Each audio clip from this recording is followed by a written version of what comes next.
기업금융의 2의 9주차 수업을 시작하도록 하겠습니다. 우리 이제 지난주에 중간고사를 봤고요. 네, 시험 다들 잘 봤나 모르겠네. 뭐 여러분들 시험 이제 한번 봤으니까 제가 어떤 스타일로 문제 내는지 뭐 대충 감을 잡았을 거라고 생각해요. 뭐 기말고사도 이렇게 비슷하게 나옵니다. 그러니까 뭐 공부를 그렇게 맞춰서 하시면 되겠고, 뭐 중간고사 좀 못 봤더라도 기말고사에서 잘 하면 뭐 충분히 좋은 성적 받을 수 있으니까, 일찍 포기하지 말고 기말고사도 열심히 공부해서 시험 잘 보도록 하십시오. 뭐 시험 다 봐서 알겠지만 뭐 계산기 누를 일이 그렇게 많지 않았죠. 뭐 몇 문제? 뭐 한두 문제 정도 계산기를 뭐 눌러야 될 일도 있었겠지만 거의 대부분의 문제는 아마 뭐 충분히 계산기 누르지 않아도 머릿속으로 충분히 그냥 덧셈 뺄셈밖에 없었을 거예요, 대부분. 그래서 저는 뭐 그렇게 막 계산기를 잘못 눌러서 오답이 나온다든지 그런 거를 억지로 유도하고 싶진 않아요. 뭐 계산기 실수로 잘못 누를 수도 있는데 그런 것 때문에 시험 다 망치면 안 되잖아요. 예, 뭐 계산이 복잡하게 나오고 뭐 그런 걸로 여러분들 시험에 들고 싶지 않고 그냥 얼마나 수업 열심히 들었나 그거를 테스트하는 게 목적입니다. 아마 여러분들이 점수가 높지 않게 나왔다면 그거는 실수가 발생해서라기보다는 아마 좀 공부를 좀 덜 꼼꼼하게 해서일 가능성이 높아요. 뭐 어떤 학생들은 아 내가 찍은 거에서는 안 나왔다 뭐 이렇게 이야기할 수도 있는데 뭘 찍고 말고 해요. 문제는 내가 내는데 왜 예상 문제를 그렇게 찍고 그럴 필요 없죠. 문제는 어디서 나올지 모르는 거니까 다 꼼꼼하게 공부하셔야 됩니다. 네, 그러면 이제 6주차래. 6장 이제 들어갈게요. 우리가 5장까지 배웠는데, 우리 다시 한번 또 과거를 돌이켜 보면 우리가 지금까지 뭐 배웠나? 1장에서는 이제 기업 재무의 소개 배웠고, 2장, 3장에서는 재무제표 배웠죠. 그리고 4장, 5장에서는 돈 계산하는 거 배웠어요. 그래서 4장에서는 뭐 현재가치, 미래가치 이런 거 계산하는 거 배웠고, 5장에서는 그걸 토대로 이제 현금 흐름이 여러 번 발생할 때 그거를 통째로 묶어서 현재가치 구하고 미래가치 구하고 뭐 이런 거, 그리고 뭐 APR 이런 것도 배웠었고, 뭐 어쨌든 돈 계산하는 거를 5장, 4장, 5장에서 배웠어요. 그리고 제가 4장, 5장 그 들어가기 전에 이런 이야기를 했을 텐데, 4장, 5장에서 배우는 내용을 가지고 이제 그거는 4장, 5장에서는 우리가 재무를 배우진 않았잖아요. 딱히 그냥 돈 계산하는 거 배웠지. 그래서 4장, 5장에서 특히 5장에서 배운 내용을 토대로 6, 7, 8, 9장을 공부할 거라고 했습니다. 기억나나요? 제가 그렇게 이야기했었던 것 같은데. 그래서 우리가 지금 이제 그 기말고사 범위는 6, 7, 8, 9장 이렇게 4개를 시험을 볼 거예요. 아마도. 근데 6, 7, 8, 9장은 바로 우리가 5장에서 배웠던 그 여러 개의 현금흐름 발생하는 걸 현재 가치로 환산하는 거. 그거를 기초로 해서 다 이제 이제 계산 같은 거는 그거를 기초로 해서 이제 배우게 될 거예요. 물론 계산 말고도 이제 여러 가지 개념들에 대해서 이제 배우기도 합니다. 뭐 중간고사 봐서 알겠지만 계산 문제 막 잘 푼다고 해서 시험 잘 보는 거 아니죠. 저는 개념을 물어보는 거에 오히려 더 배점을 많이 주는 경향이 좀 있기도 해요. 그래서 뭐 계산 문제도 잘 풀어야 되겠지만 계산 문제도 뭐 개념만 알고 있으면 계산을 하는 과정 자체는 그렇게 어렵지 않은 문제를 주로 내는 편이고, 그러니까 개념을 모르면 아예 계산에 들어가지도 못하겠죠. 하지만 개념만 잘 알고 있다면 계산식을 막 복잡하게 쓰는 그런 거는 제가 별로 선호하지 않습니다. 그리고 이제 개념을 물어보는 문제가 많았죠. 뭐에 대해서 서술하라 뭐 이런 식의. 뭐 어쨌든 6, 7, 8, 9장 우리가 뭐 계산하는 거 많이 나올 거예요. 왜냐하면 6장에서는 우리가 채권에 대해서 배우고 7장은 주식에 대해서 배우고 8장, 9장은 투자에 대해서 배우는데 그거 전부 다 현재 가치 구하는 걸 할 거거든요. 채권의 현재 가치, 주식의 현재 가치, 투자안의 현재 가치 뭐 이런 거를 배울 건데 현재 가치 구하는 거 우리가 다 5장에서 했단 말이에요. 그거를 이제 여기 와서 적용을 하는 겁니다. 뭐 근데 그 계산은 과정은 사실 그렇게 뭐 중요한 건 아니고 우리는 이제 앞으로 개념에 대해서 더 많이 배우게 될 거예요. 자, 그러면은 이제 하나씩 해보죠. 6장 제목은 인터레스트 레이트는 이자죠. 이자율과 이 본드가 채권이에요. 그래서 반드 밸류에이션 채권의 가치 평가입니다. 그래서 채권의 현재 가치를 이제 계산해 보는 뭐 이런 거를 해볼 거예요. 그래서 채권의 중요한 특징과 채권의 종류, 채권의 가치와 그 가치가 변동하는 이유, 그다음에 채권의 등급과 의미, 그다음에 이제 채권과 관련된 게 이자율이죠. 우리가 채권이 돈 빌리는 거잖아요. 뭐 앞에서 여러 번 설명했지만 우리가 돈 빌릴 때 이자율과 관련이 있잖아요. 그래서 이자율에 대해서도 배웁니다. 이자율에 있어서 인플레이션의 영향, 그리고 이자율의 기간 구조와 뭐 채권 수익률의 결정 요인, 뭐 이런 거에 대해서 배울 건데, 예, 배울 내용이 대단히 많아요. 6장은 내용이 좀 많습니다. 2시간 안에 끝내야 되는데 끝낼 수 있을지 모르겠네. 자, 그러면 채권, 이제 반드가 채권이에요. 이제 채권의 정의, 채권은 뭐냐, 반드는 뭐냐, 돈을 빌리는 것과 연관되어 발행되는 증권. 우리 뭐 수없이 수없이까지는 아닌가? 1장에서 그런 이야기 했던 것 같아요. 자금을 조달하기 위해서는 증권을 발행한다. 증권을 발행한다는 것은 자금 조달의 의미죠. 돈을 어디선가 가져오기 위해서 우리는 증권을 발행해요. 근데 그 증권이 두 가지가 있다. 하나는 채권, 두 번째는 주식. 이거 말고 다른 거는 우리는 지금 생각하지 않는다 그랬어요. 일단 우리는 채권 아니면 주식만 발행해요. 채권은 돈을 빌리는 것, 주식은 돈을 받는 것이라고 했습니다. 그래서 채권은 돈을 빌리는 것과 연관돼서 발행하는 증권이다 라는 거죠. 그럼 채권은 누가 발행하느냐? 일반적으로 기업들이 발행하죠. 자금 조달은 보통 기업들이 하는 거잖아요. 기업이 돈이 없으니까 외부에서 이제 자금을 조달해 오는데, 그때 돈을 빌릴 때 우리가 채권을 발행한다 라고 하고, 기업뿐만 아니라 사실 정부도 채권을 발행해요. 정부도 채권을 발행합니다. 정부도 돈을 빌리고 싶을 때가 있겠죠. 쓰고 싶은 데는 많은데 돈이 없어. 그러면 돈 빌려야죠. 그렇죠? 그래서 정부도 채권을 발행해요. 정부라고 하면 꼭 중앙정부만 정부가 아니에요. 지방정부도 정부입니다.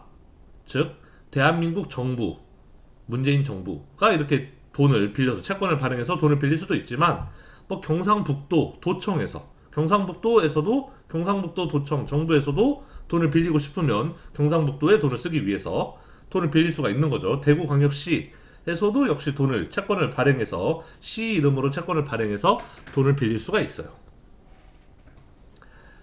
자, 그래서 채권은 누가 발행하느냐? 기업 또는 정부가 발행한다.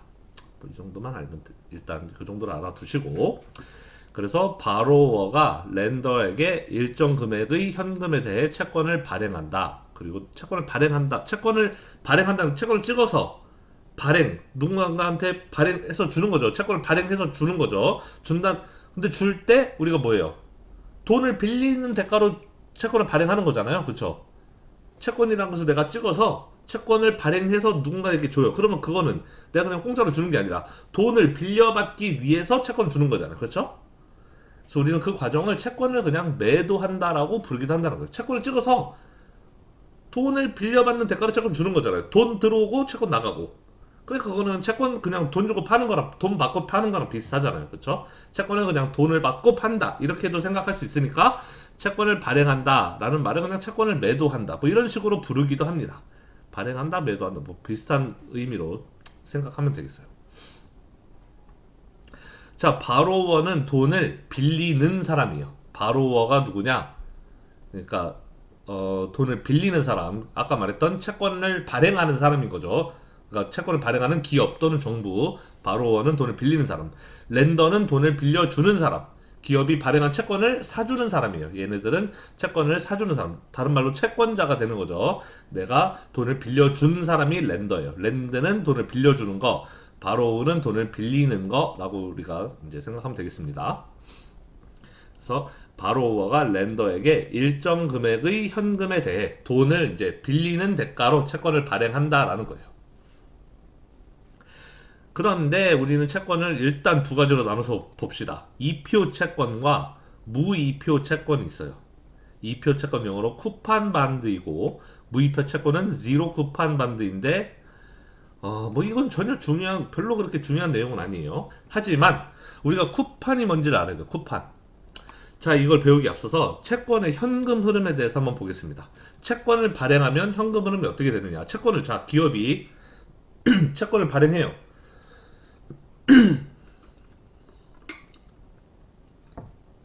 기업이 자금 조달하기 위해서 돈을 빌리기 위해서 채권을 발행해요. 채권을 발행해서 매도했어요. 채권을 주고 돈을 빌렸어요. 자, 그럼 난 돈 빌렸으니까 앞으로 돈 갚아야 되죠. 돈을 빌렸으면 돈을 갚아야 될 거 아니에요. 그 갚는 과정이 어떻게 되느냐, 즉 채권을 내가 돈을 갚는다는 것은 바로워가 렌더에게 처음에 돈을 빌리지만 그 뒤로는 계속 갚아 나가는 과정이 있어야 될 거예요. 그렇죠? 그 갚아 나가는 과정이 어떻게 되느냐, 그 현금 흐름이 이렇게 됩니다.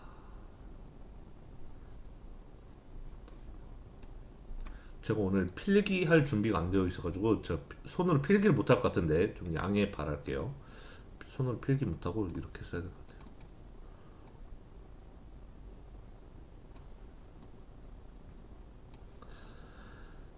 자, 그래서 자 타임라인이 시간이 0, 1, 2, 3, 4, 5 이렇게 5년 동안 있다고 쳐봅시다. 채권을 5년 만기로 발행했어요. 예를 들어서.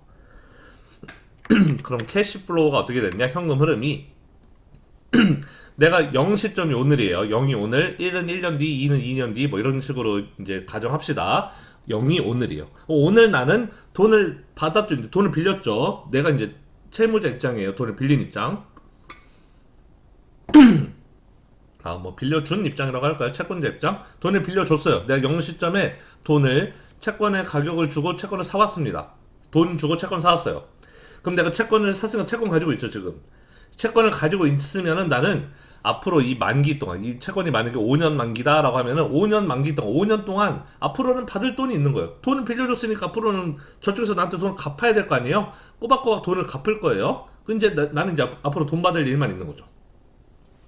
왜 우리 지난번 여러분 시험 맨 마지막 문제도 나왔었는데 마지막 문제 배점이 좀 컸죠. 그 돈을 빌리면 어떻게 갚아 나가는가, 그 과정 쓰는 거, 그런 문제도 있었잖아요. 뭐 이자만 갚다가 마지막에 갚는, 이자 원금을 마지막에 갚는 뭐 이자 지급 대출도 있었고, 아니면 원금과 이자를 조금씩 갚아 나가는 그런 뭐 방법도 있었고, 그렇죠. 돈을 갚아 나가는 방법이 여러 가지 있어가지고 그거에 대해서 그 표를 만들어 보는 그런 거 있었는데, 그거랑 똑같은 거예요. 그거랑 똑같은 건데 자, 그 수업, 지난 5장 배울 때 수업 시간에도 그 얘기 했을 거예요. 이자 지급 대출은 주로 누가 이용하느냐? 이자 지급 대출은 보통 기업들이 많이 이용한다고 했었어요. 그 원금 상환, 뭐였지? 그 원금도 같이 갚아 나가는 대출, 그거 이름이 생각이 안 나네. 원금 상환 대출인가? 하여튼 그거는 보통 개인들이 하는 경우에, 개인들이 대출하는 경우에 그런 식으로 원금도 같이 갚아 나가는 그런 경우가 많은데, 기업들은 보통 이자 지급 대출의 형태로 많이 한다 그랬잖아요. 이자 지급 대출은 보통 기업들이 많이 사용하는 방식이라고 했죠. 채권이 바로 그 이자 지급 대출의 방식이에요. 채권이 딱 이자 지급 대출의 방식이에요. 그래서 채권의 현금 흐름은 어떻게 됐냐?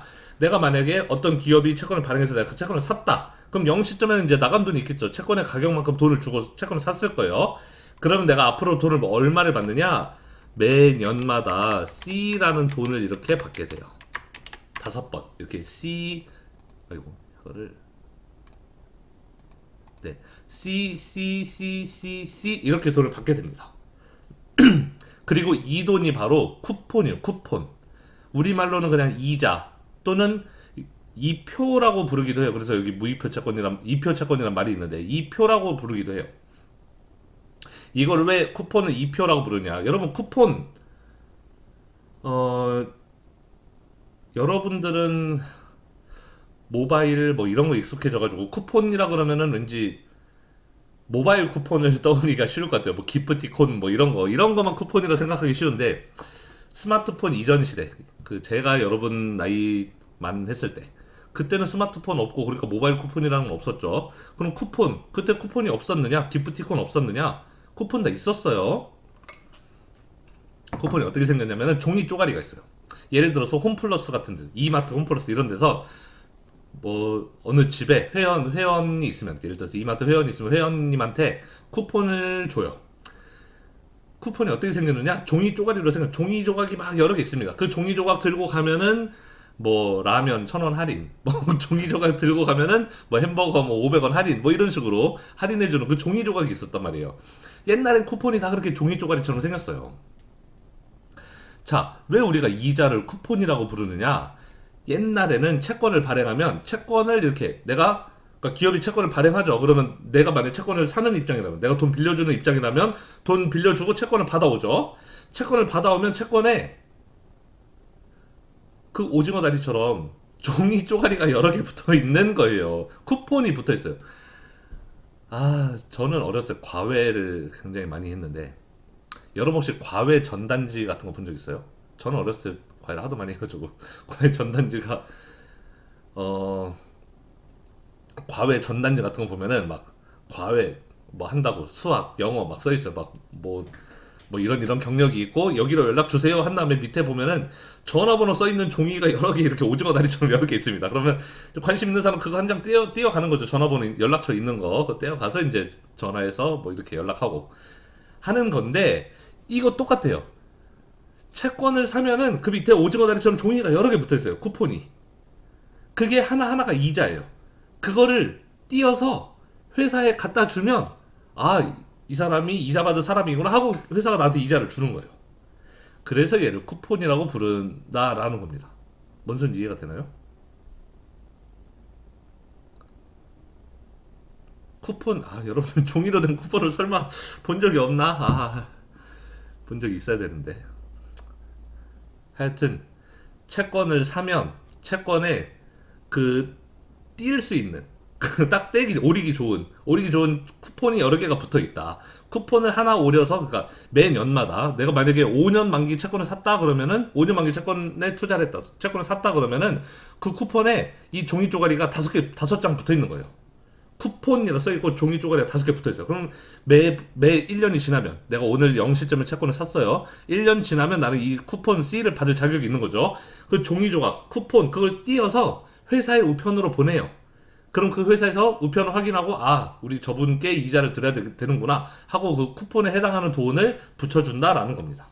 옛날에 아날로그 시대에는 다 이렇게 했다는 거죠. 지금은 뭐 디지털이니까 그렇게 뭐 우편을 보내고 뭐 이런 수고를 할 필요는 없지만, 옛날엔 다 그렇게 했다는 거예요. 자, 어쨌든 현금 흐름은, 그래서 CCCCC라는 현금 흐름이 발생해요. 내가 처음에 0시점에 채권을 사게 되면 나는 앞으로 5년 동안 매년마다 이 쿠폰이라는 걸 받게 된다. 쿠폰 종이 쪼가리 찢어서 회사에 보내면 회사가 나한테 돈을 준다. 이 쿠폰은 사실 큰 돈은 아니에요. 어떻게 보면 이자에 해당하는 돈이라고 생각하면 돼요. 우리 여러분들 이자 지급 대출 우리 기억나죠? 그거랑 똑같은 거라고 생각하면 돼요. 쿠폰은 이자에 해당되는 금액이고, 그러면은 이자 지급 대출 잘 생각해봐요. 내가 이자 계속 갚아요. 꼬박꼬박 이자 갚아요. 원금은 안 갚고 있는 거죠. 원금 근데 맨 마지막에 갚아야 되죠. 원금을 쭉 밀어두다가 맨 마지막에 한 번에 갚잖아요. 채권도 똑같아요. 이렇게 CCCCC를 갚다가 마지막 5년째 만기, 이 시점에 5년째가 만약에 만기다라고 한다면 5년째는 이거 C만 받는 게 아니고 원금도 받아요. 원금은 우리는 영어로 face value라고 해서 F라고 쓰겠습니다. 이 F에 해당하는 말은 face value예요. 이 C에 해당하는 말은 쿠폰이고.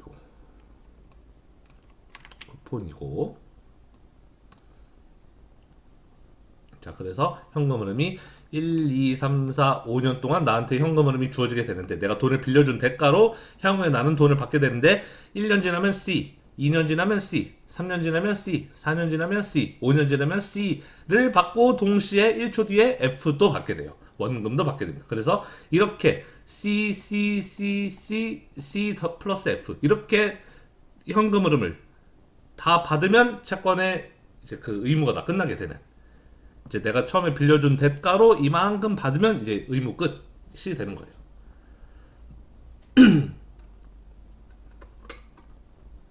자, 채권의 현금 흐름은 이런 겁니다. 내가 채권을 여기서 한 장 샀다. 그러면 그 채권을 보유하고 있으면 나는 앞으로 5번, 이렇게 만기가 5년이라면 5번 이렇게 C라는 이자를 받게 되고 쿠폰을 받게 되고, 마지막 5년째에는 원금이라고 해서 이 원금은 이제 큰 돈이에요. 뭉티기로 돈을 받게 돼요. 자, 그러면 이표 채권은 뭐냐? C가 있는 거, 쿠폰이 있으면 이표 채권. 무이표 채권은 뭐냐? 쿠폰이 없는 거, C가 빵인 거. 얘는 쉽게 말하면 C가 C가 0이면 그러면 무이표 채권이에요. 그래서 영어로는 zero 쿠폰 반드라고, 쿠폰이 0니까 0이니까 zero 쿠폰 반드 또는 pure discount 반드라고 부르는데, pure discount이란 말 여러분 어디서 들어봤어요?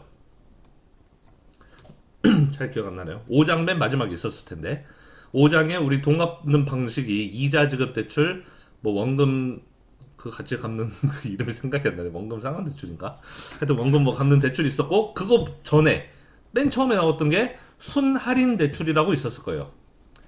거기에 순할인이란 말이 퓨어가 순이고 디스카운이 할인이죠. 순할인 거기서 봤을 거예요. 우리가 보통 퓨어 디스카운이라고 하면 이건 뭔 뜻이냐면 현금 흐름이 딱 두 번 발생하는 걸 이야기해요. 그러니까 현금 흐름이 한 번만 발생하는 걸 이야기해요. 처음 시작할 때 내가 돈을 빌렸다? 그러면 중간에 아무 일 없다가 마지막에 돈 한 번에 갚는 거. 이게 순할인이에요.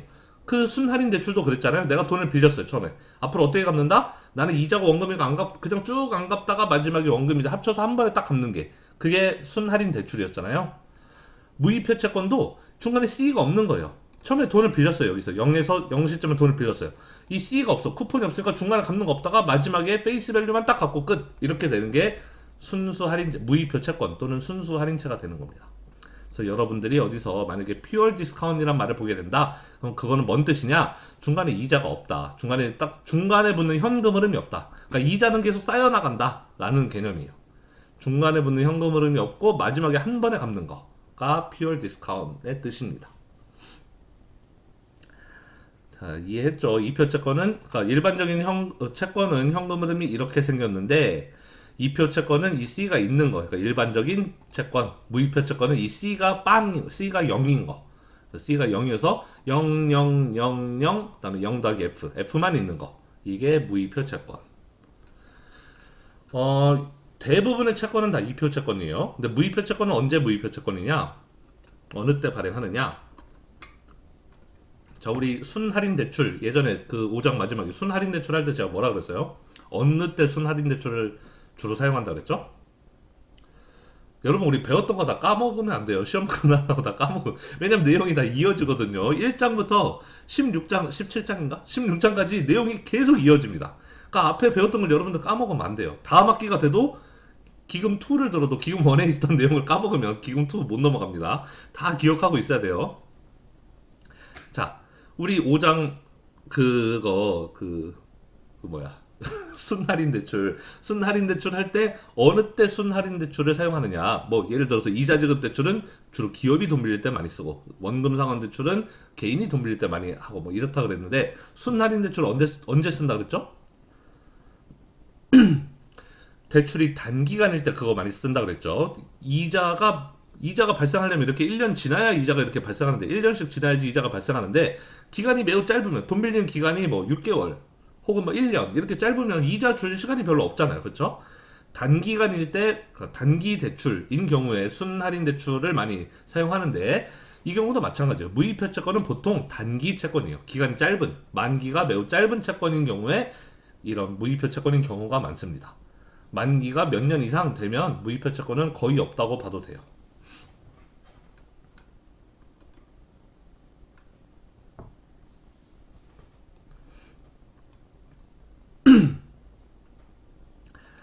아이고, 이거 하는데 시간이 벌써 20분이 넘었네.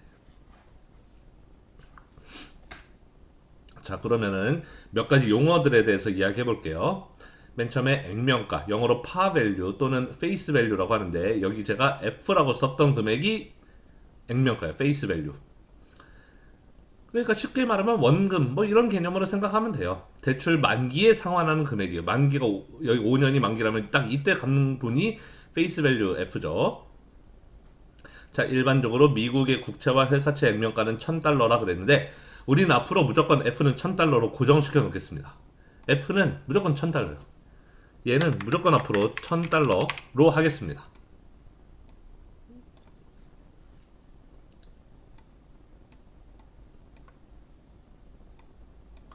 자, 페이스 밸류는 무조건 $1,000로 할게요. 다른 그 뭐 $800, $500 뭐 이런 거 없어요. 우리는 무조건 $1,000로 가정하겠습니다.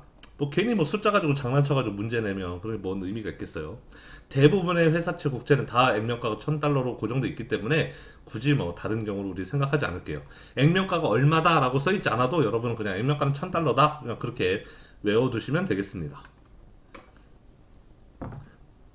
자, 그 다음에 액면 이자. 그게 쿠폰이에요. 매년마다 붙는 채권. 5번 붙죠. C 이렇게 만기 때까지 매년 붙는 거. 만기가 돼도 C는 붙어요.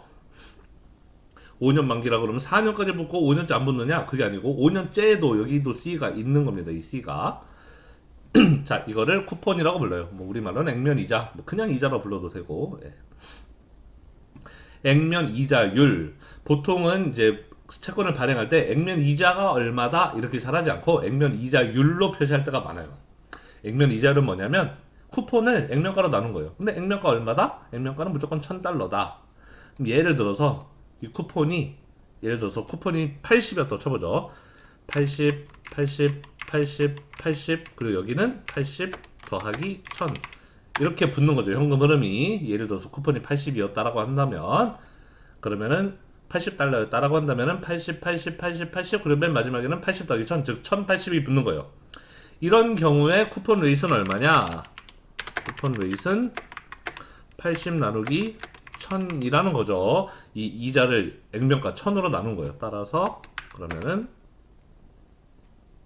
0.08이니까 8%가 되는 거겠죠. 그래서 우리는 액면 이자율은 8%다라는 겁니다. 보통은 우리가 그 뭐 기업이 그 채권을 발행할 때 쿠폰이 80달러입니다. 이렇게 잘 얘기 안 하고 쿠폰 레이트, 액면 이자율이 8%입니다. 보통 이렇게 이야기를 많이 해요. 액면 이자율을 많이 사용합니다. 그래서 그럼 우리는 뭐 이해하기는 쉽죠. 액면 이자율이 8%다 그러면 아 80씩 주는 거구나 뭐 이렇게 생각하면 되고 그리고 여기 써있지 않은데 액면 이자율은 APR이에요. 이것도 쓸걸. 액면 이자율도 APR로 표시합니다.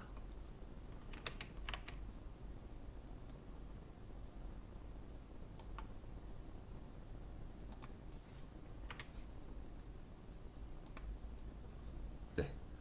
그래서 만약에 뭐 이자를 꼭 이렇게 연마다 매년 이렇게 1년, 2년, 3년, 4년 이렇게 이 쿠폰을 주지 않고 쿠폰을 뭐 예를 들면 반기마다 줄 수도 있거든요. 1년에 두 번, 6월 말, 12월 말 이렇게 두 번 줄 수도 있는데 그렇게 반기마다 주는 경우에 예를 들어서 액면 이자율이 8%였다. 그럼 액면 이자율이 8%란 뜻은 1000의 8%가 액면가는 항상 1000이라고 그랬죠. 1000의 8%가 80이죠. 근데 그 80을 만약에 1년에 두 번 준다 그러면은 80을 반 잘라서 40, 40 이렇게 두 번 준다. 이렇게 이해하면 된다는 거예요.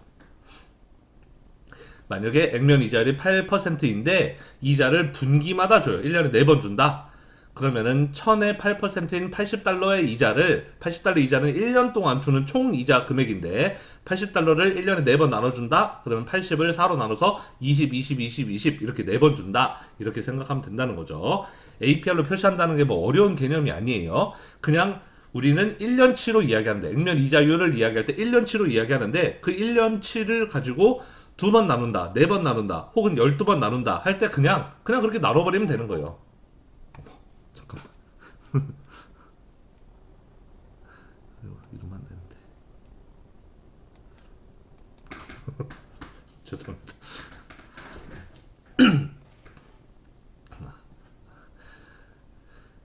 아이고. 자, 그래서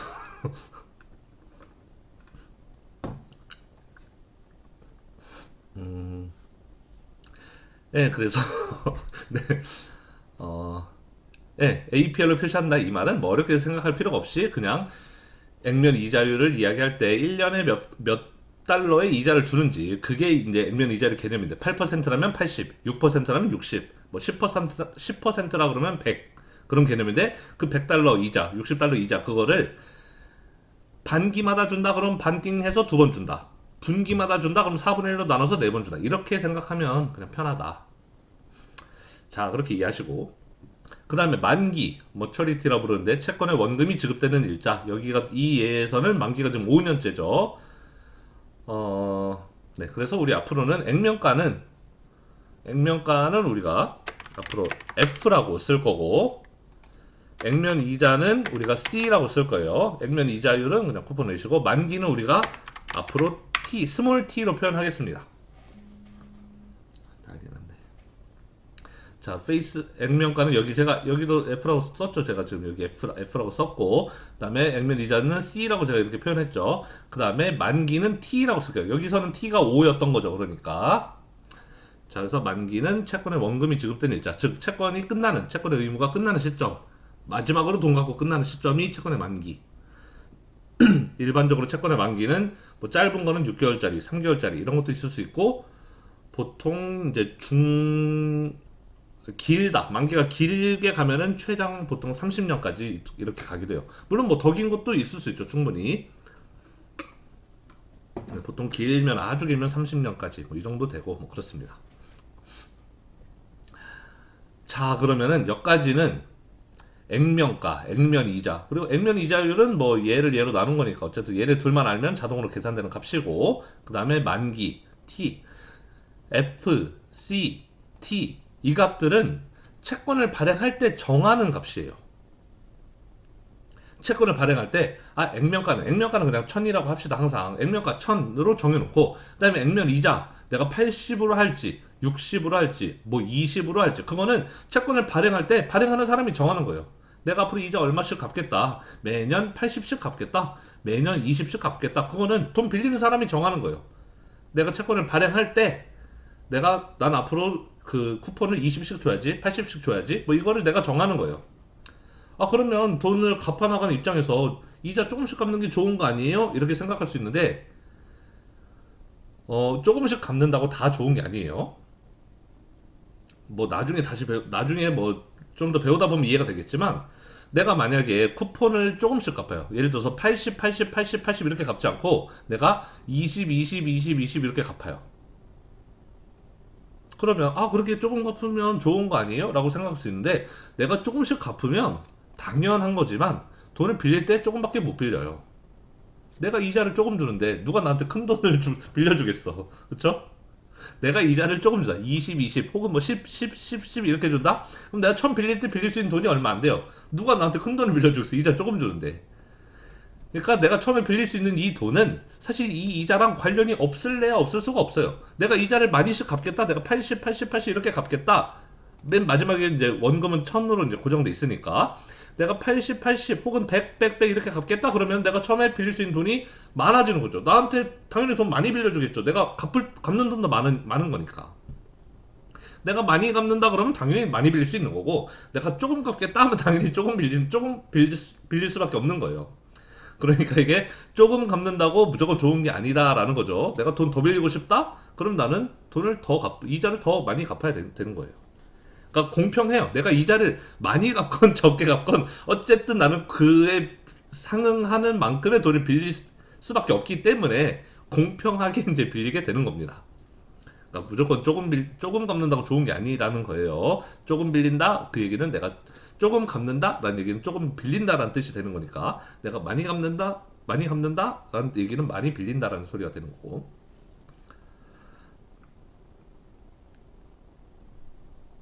네, 그래서 내가 까먹었는데 뭔 얘기하는지. 그래서 지금 하고 싶은 얘기는, F랑 C는 처음에 발행할 때 정한다. 액면가 1000달러로 하고 액면 이자 이렇게 80으로 하고, 이거는 처음 발행할 때 채권 발행하는 사람, 즉 돈 빌리는 사람이 정하는 거예요. 만기 T 얘도 정하는 거예요. 시작할 때 내가 5년 만기, 5년 뒤에 원금 1000을 갚겠다, 뭐 8년 뒤에 1000으로 갚겠다, 이거는 내가 정하는 거예요. 자, F와 C와 T는 내가 시작할 때 정하는 거예요. 채권을 발행할 때 나는 액면 이자율이 8%인 5년 만기 채권을 발행하겠다라고 딱 정하는 거예요. 채권을 발행하면 일단 그건 정해진 거예요. 픽스 된 거예요. 이제 바뀌지 않아요, 얘네들은. 여기까지 애들은 바뀌는 게 아니고 처음 시작할 때 정하는 거다. 자, 머릿속에 박아놓고, 그 다음에 우리가 한 가지 개념을 더 배우는데 만기 수익률이라는 개념을 배워요. 자, 얘는 정하는 게 아니에요. 얘는 정해지는 거예요. 정해진다? 이게 뭔 소리냐? 시장에서 정해진다라는 거예요. 만기 수익률이라는 거는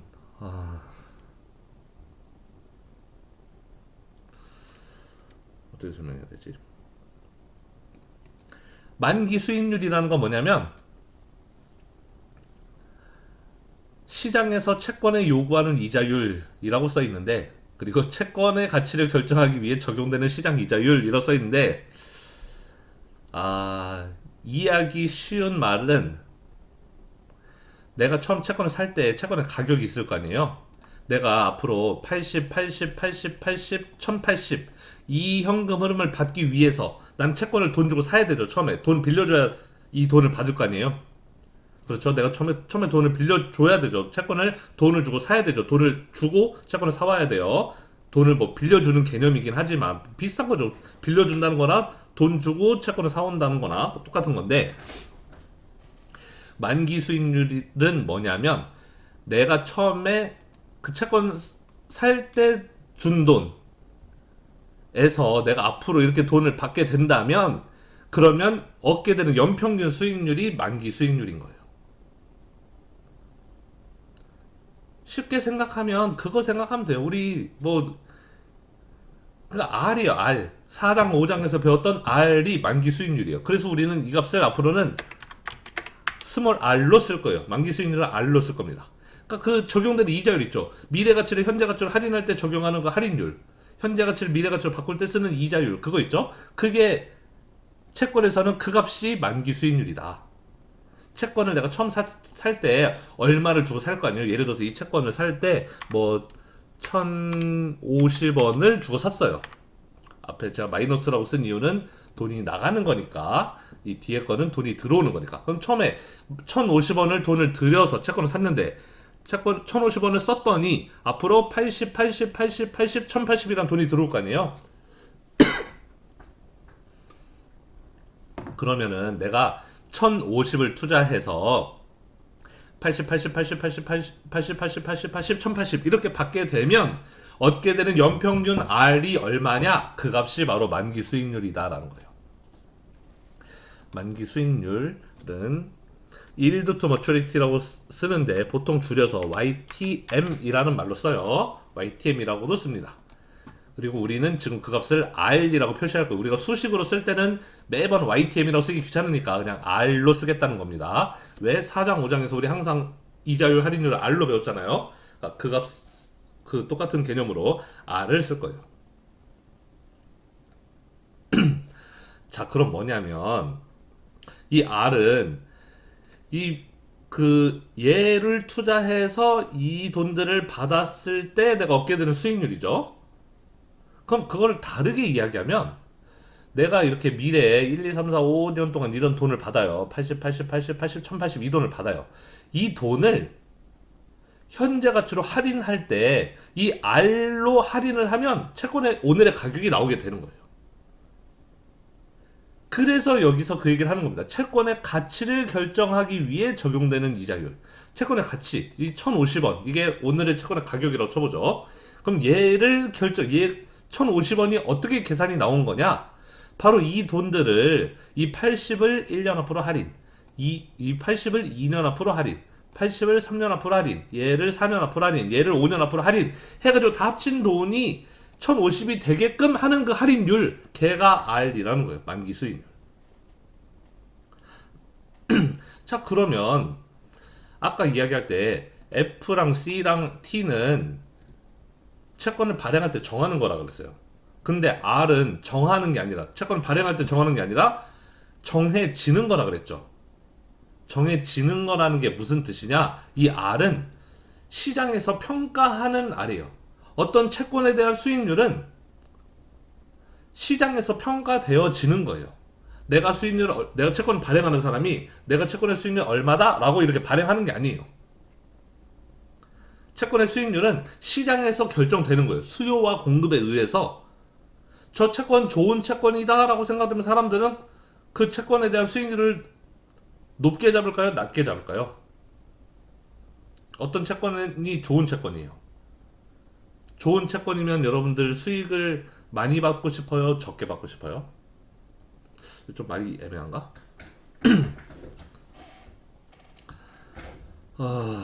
좀 어려운 말인가?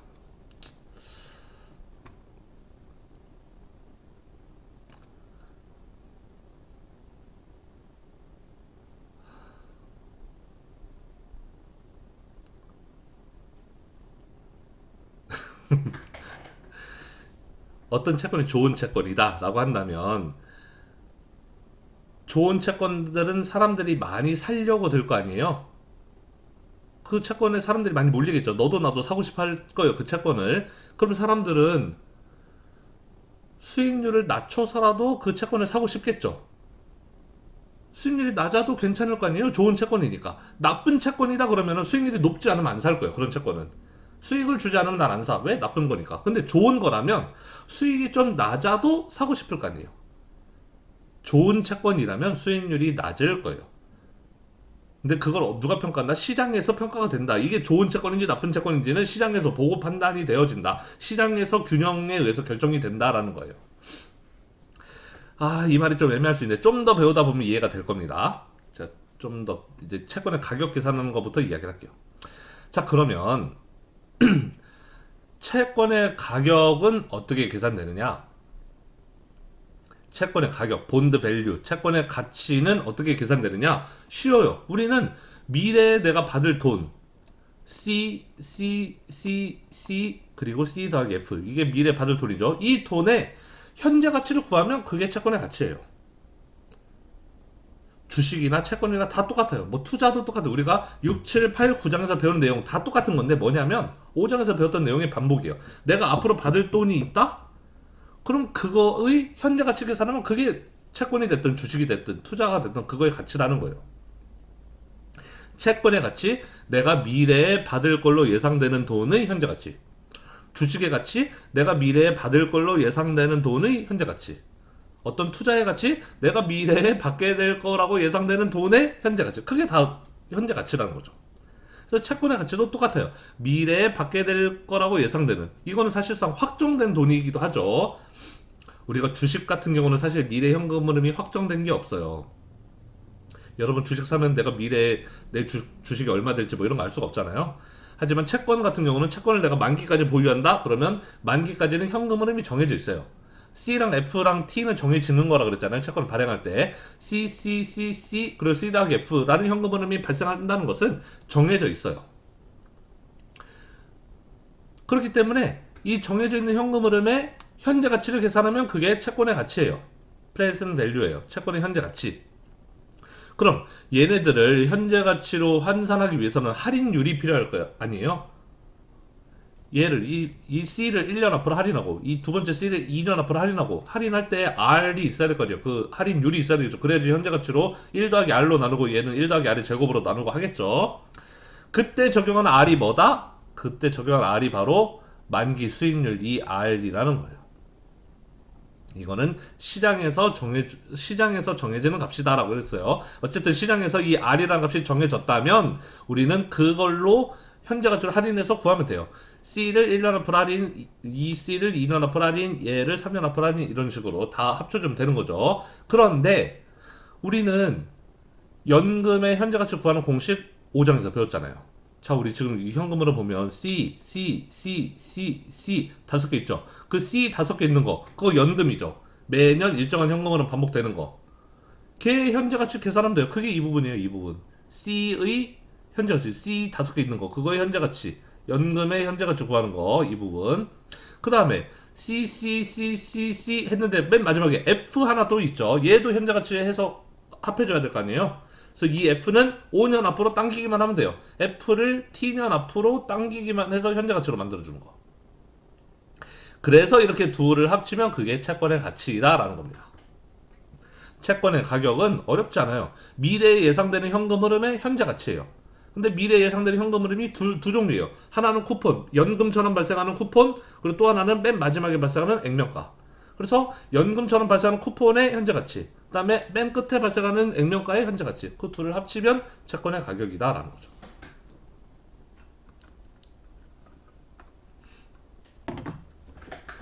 자, 여기서 중요한 거, 이 밑에 말, 이게 제일 중요한 말이에요. 많은 학생들이 헷갈리기도 하는데 여러분 두 번 설명하지 않을 테니까 이 설명 잘 듣고 헷갈리지 마시기를 바랍니다.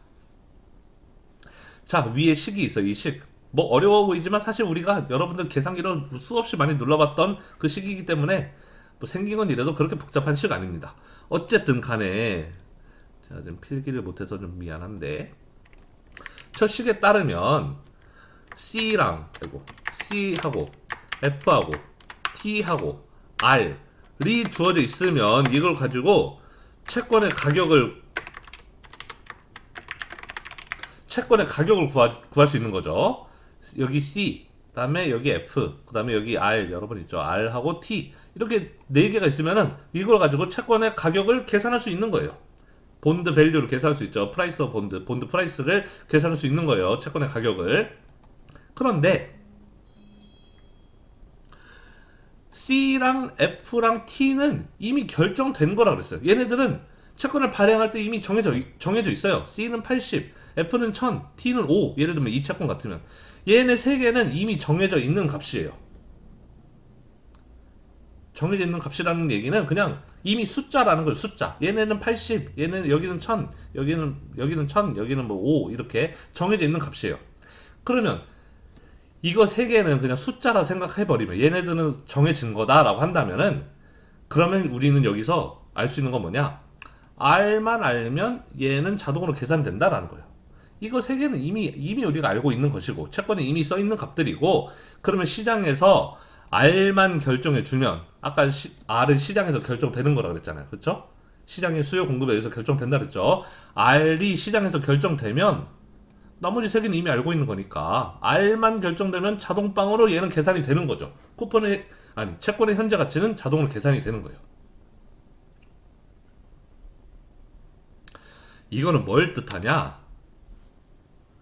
R이 곧 아이고 이거 뭐라 썼지 아까?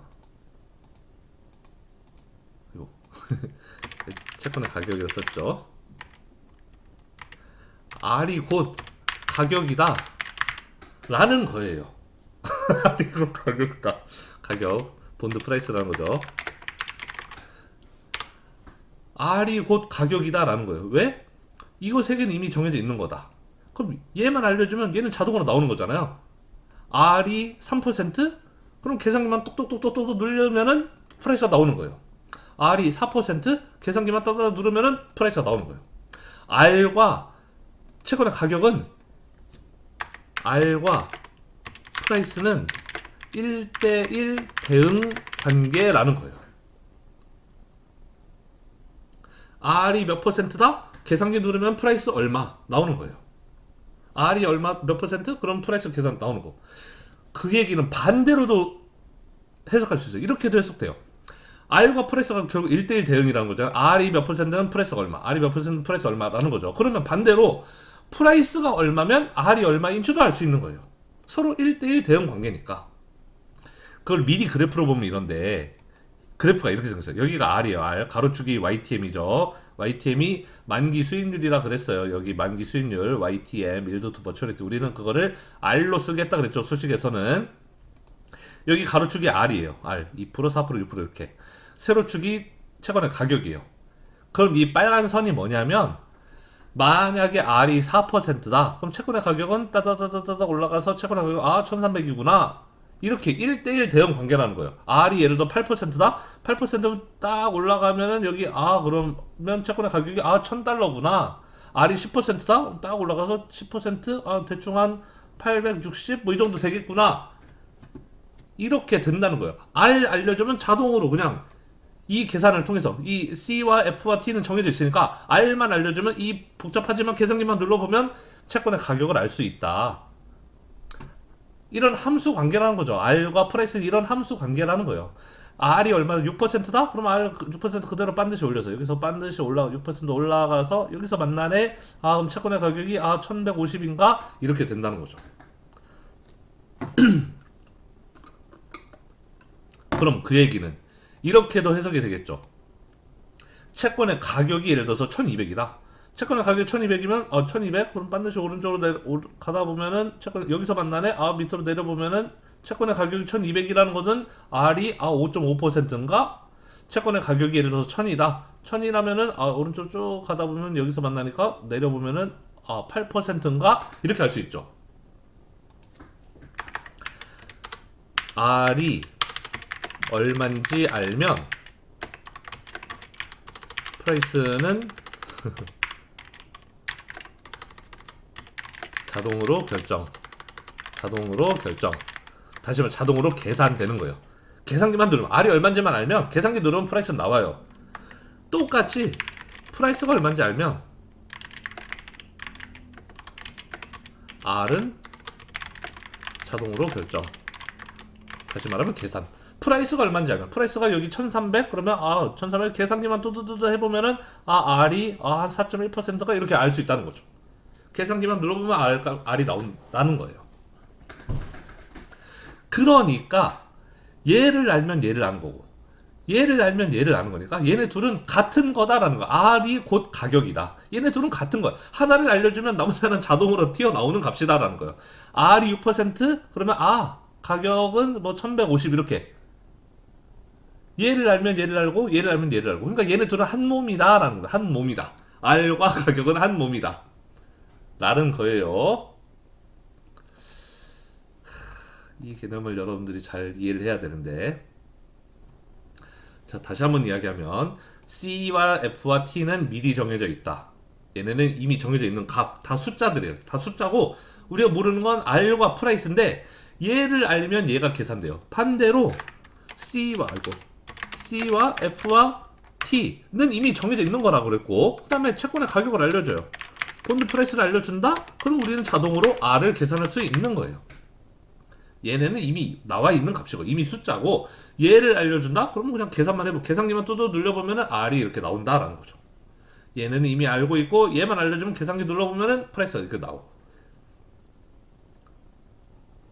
그 얘기는 R이 곧 가격이나 똑같은 거다. R 수익률이나 가격이나 동일한 단어다라고 생각해도 돼요. 수익률과 가격은 하나예요. 하나인데 그냥 이름만 따로따로 가지고 있는 한 몸인데 이름만 두 개인 이런 걸로 생각하면 돼요. 자, 앞에서 만기 수익률은 시장에서 정해지는 거라 그랬죠. R은 시장에서 정해지는 거라 그랬어요. 그렇죠? 그 얘기는 R은 곧 가격이라 그랬죠. R과 프라이스는 동일한 개념이라 그랬죠. 즉 채권의 가격은 시장에서 정해지는 거라는 거예요. 여러분 당연하겠죠. 주식의 가격 누가 정해주나요? 테슬라의 가격은 얼마로 해야 돼 이렇게 딱 정해주는 거 아니잖아요. 시장의 수급에 의해서 오르락 내리락 하는 거잖아요. 정해지는 거, 시장에서 정해지는 거잖아요. 시장에서 거래되는 모든 것들은 시장에서 수요 공급에 의해서 가격이 정해질 거 아니에요. 가격은 당연히 시장에 의해서 결정이 될 거라고, 시장에서 정해지는 걸 거라는 거예요. 채권을 발행할 때 가격 얼마 딱 이렇게 정하는 게 아니라 채권을 발행하면 그 채권의 가격이 얼마가 될지는 시장에서 정해지는 거예요. 수급에 의해서, 수요 공급에 의해서. 그러니까 당연히 R과 얘는 같은 거라 그랬는데 얘가 시장에서 정해지는 거? 얘랑 똑같은 R도 당연히 시장에서 정해지는 거죠. 그래서 R과 프라이스는 하나다. R을 알면 프라이스를 아는 거고 프라이스를 알면 R을 아는 거니까 얘네 둘은 그냥 한 몸이다. R을 내가 얼마인지 안다 그러면 프라이스는 그냥 자동으로 계산되는 거. 우리는 물론 그 식을 여기서 배우죠. R이 얼마인지 알면은 이게 계산된다라는 이 식을 배우는데, 그건 여러분들이 이제 채권의 가치가 어떤 식으로 계산된다라는 걸 이제 머릿속으로 알으라는 뜻이고, 사실 일반적으로는 뭐 이거 우리가 계산할 필요 없죠. 자동으로 계산돼 나오는 거니까. 하여튼 무슨 말 하고 싶은 거냐? R과 프라이스는 하나다. 곧 R이 곧 가격이고 가격이 곧 수익률이다. 가격이 수익률, 수익률이 가격. 동일한 개념이라는 거 여러분. 같은 개념. 수익률과 가격은 같은 개념이다. 1대1 대응 관계다. 꼭 알아두시고. 그런데 수익률이 높아질수록 현재 가치가 가격이라는 뜻이에요. 가격. 수익률이 높아질수록, 수익률은 여기서는 R을 말하는 거죠. R. 아이고, 뭐야 이거. 여기 있는 R. 이 R이 높아질수록 채권의 가치는 하락해요. 낮아져요. 당연하겠죠. 여기 미래에 내가 받을 돈 C 더하기 F 이거를 현재 가치로 할인할 때 그 사용하는 할인율이 R인데, 그 R로 할인해서 채권의 현재 가치 이렇게 나오는 거잖아요. 1050 이런 식으로. 그러면 내가 R이 커진다면, 할인율이 커지면 더 크게 할인한다는 뜻이니까 현재 가치가 더 작아지겠죠. 미래에 받을 현금 흐름을 현재 가치로 할인하는데 크게 할인해요. 할인율이 높아요. R이 커요. 즉 R이 커서 할인을 크게 한다면 크게 할인하니까 할인 말이 돼서 현재 가치는 작아질 거 아니에요. R이 높아지면 당연히 현재 가치는 작아지는 거예요. R이 크면 클수록 얘는 작아지는 거예요. R이 얼마인지 결정된다 그러면 채권의 가격 나온다 그랬죠.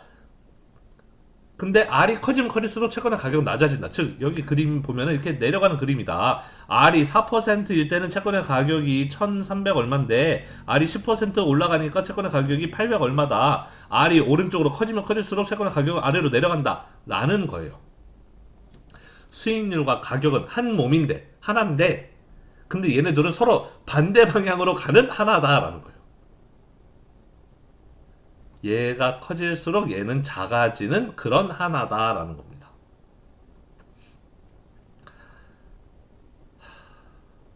이해가 될까요, 이제? 자, 수익률과 가격은 하나다. 같은 개념이다. 왜? 하나가 정해지면 다른 하나는 그냥 계산만 하면 나오는, 자동으로 나오는 값이다. 그러므로 얘네 둘은 그냥 붙어있는 관계다. 붙어있는 관계인데 문제는 얘네 둘은 서로 반대로 가는 관계다. 역의 관계에 있다라는 걸 여러분들 알아주십시오. 그래서 수익률이 오르면 채권의 가치가 내려가고 수익률이 내려가면 채권의 가치가 올라간다. 이거 이제 여러분들 알아두시면 돼요. 이렇게 생각하는 학생들이 있을 수 있어요. 수익률이 올라가면 채권의 가격이 올라가야 되는 거 아니에요? 채권이 더 좋은 채권인 거 아니에요? 뭐 이렇게 이야기할 수 있는데 여러분 수익률과 가격의 개념을 이런 식으로 생각해야 돼요. 뭐냐면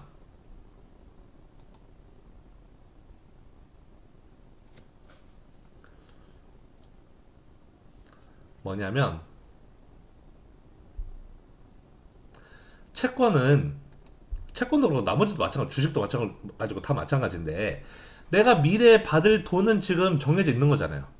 뭐 100% 확실하게 정해져 있든 아니면 내가 예상을 하는 것이든 우리는 미래에 내가 얼마를 받을지는 알고 있는 거예요. 그럼 그거 미래에 내가 얼마 받을지를 알고 있는 상태에서 그거를 현재 가치로 할인해서 오늘의 가격을 계산하는 거예요. 자, 그러면 예를 들어 이거죠. 내가 얼마를 투자해서 그게 1000원이 돼요. 내가 미래에 1000원을 받을 거라는 건 알아요. 근데 지금 현재 가격이 얼마이냐 이게 관건이에요. 예를 들어서 현재 가격이 800원이다. 800원 투자해서 내가 1000원을 받는 거다 라고 하면 대략 수익률이 25% 되는 거 맞나요? 800원 중에서 200원 올라서 1000원 되는 거니까, 그렇죠? 그런데 내가 오늘 가격이 900원이에요 900원 투자해서 1000원 된다. 그럼 수익률이 한 11% 되는 거 맞나요? 900원 중에 100원 오른 거니까. 이런 개념으로 생각해야 돼요.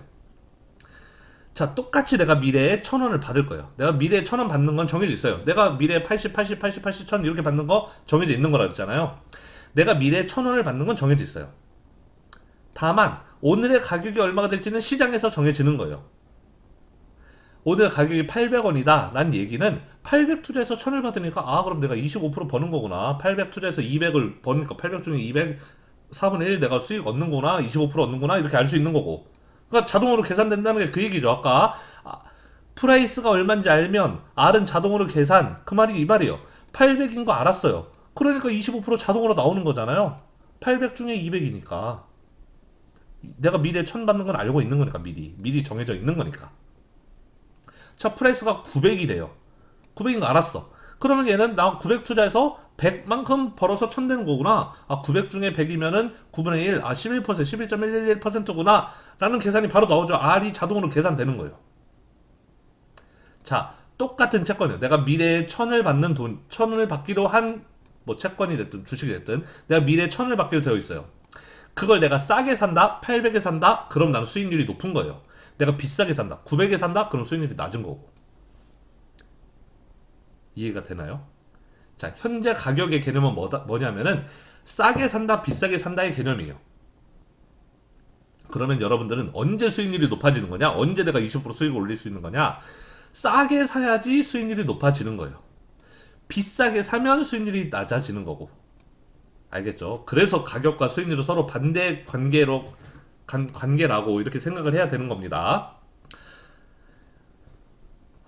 이 한 주를 거의 한 30분을 설명하고 있는데 그만큼 중요한 개념이기 때문에 그래요. 많은 학생들은 이거 수익률이 올라가면 가격이 같이 올라가야 되는, 가격이 올라가면 수익률이 올라가는 거 아니에요? 왜?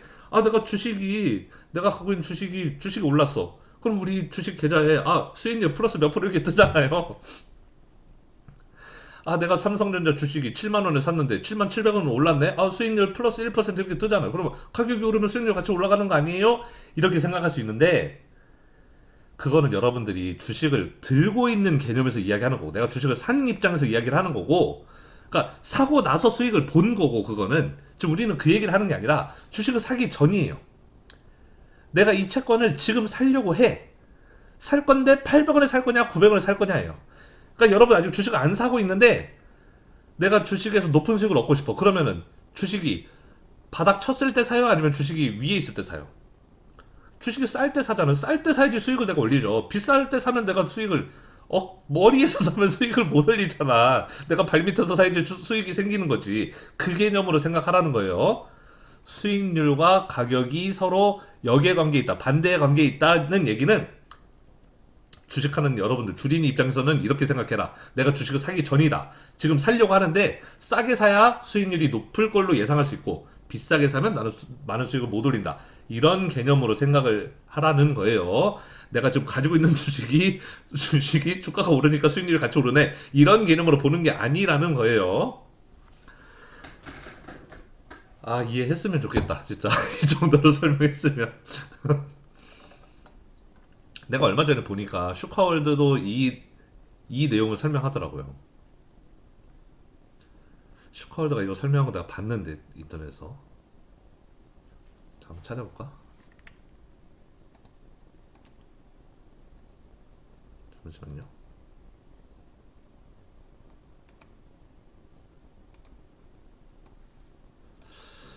아이고, 내가 이거 봤는데 어디선가? 어디서 봤더라? 짧은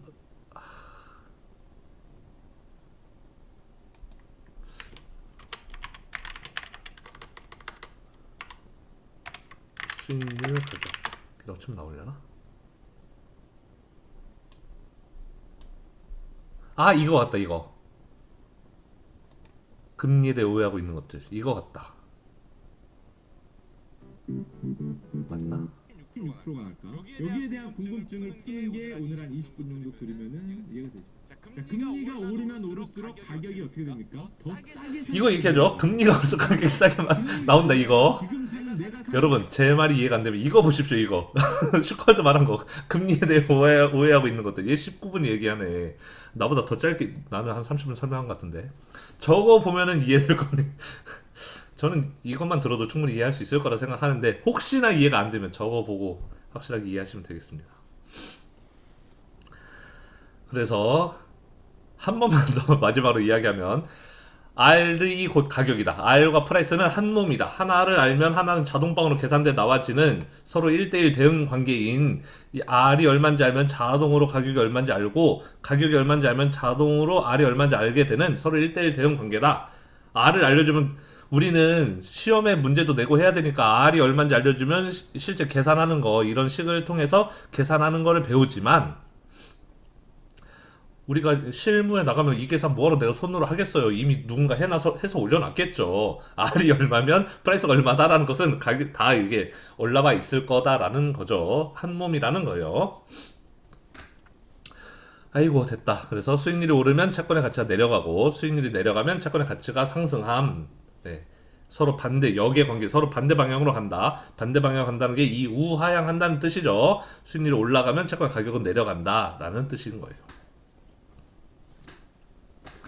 그러니까 왜 흔히 뭐 금리가 올라간다. 금리가 올라가면 채권의 가격이 싸지는 거예요. 그러니까 이게 예를 들면 이런 게 금리예요. 금리가 올라가면은 채권의 가격이 싸지는 겁니다. 금리가 낮아지면 채권이 비싸지는 거고.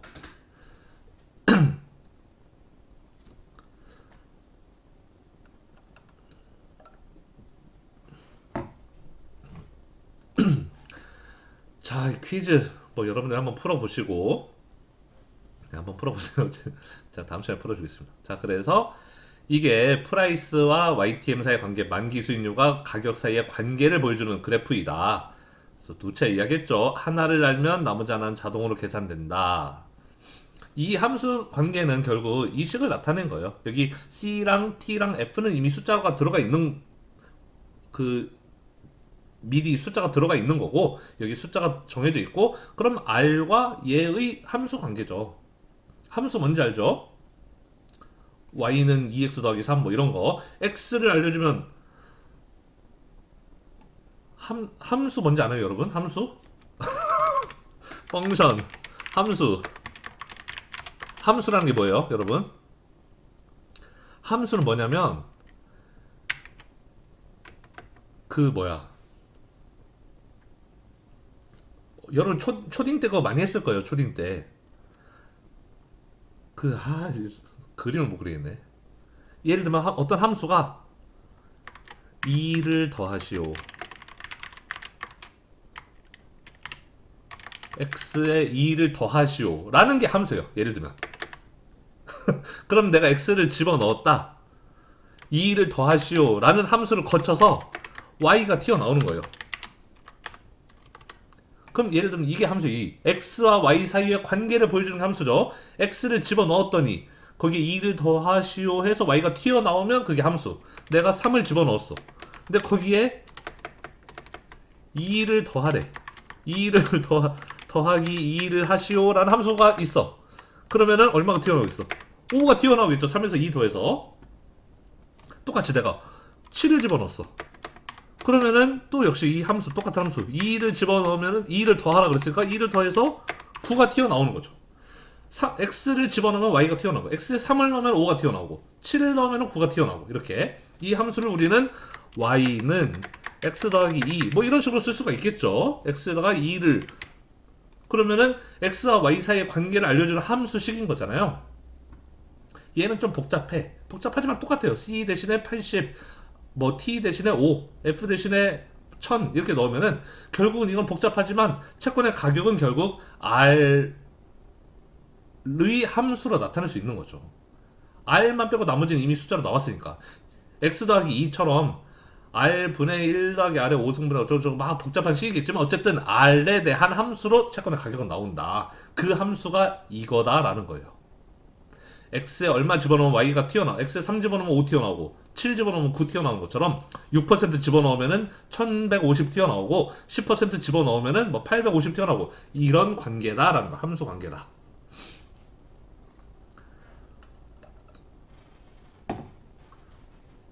목 아파. 그래서 1대1 대응 함수 관계인 거예요. R과 프라이스는.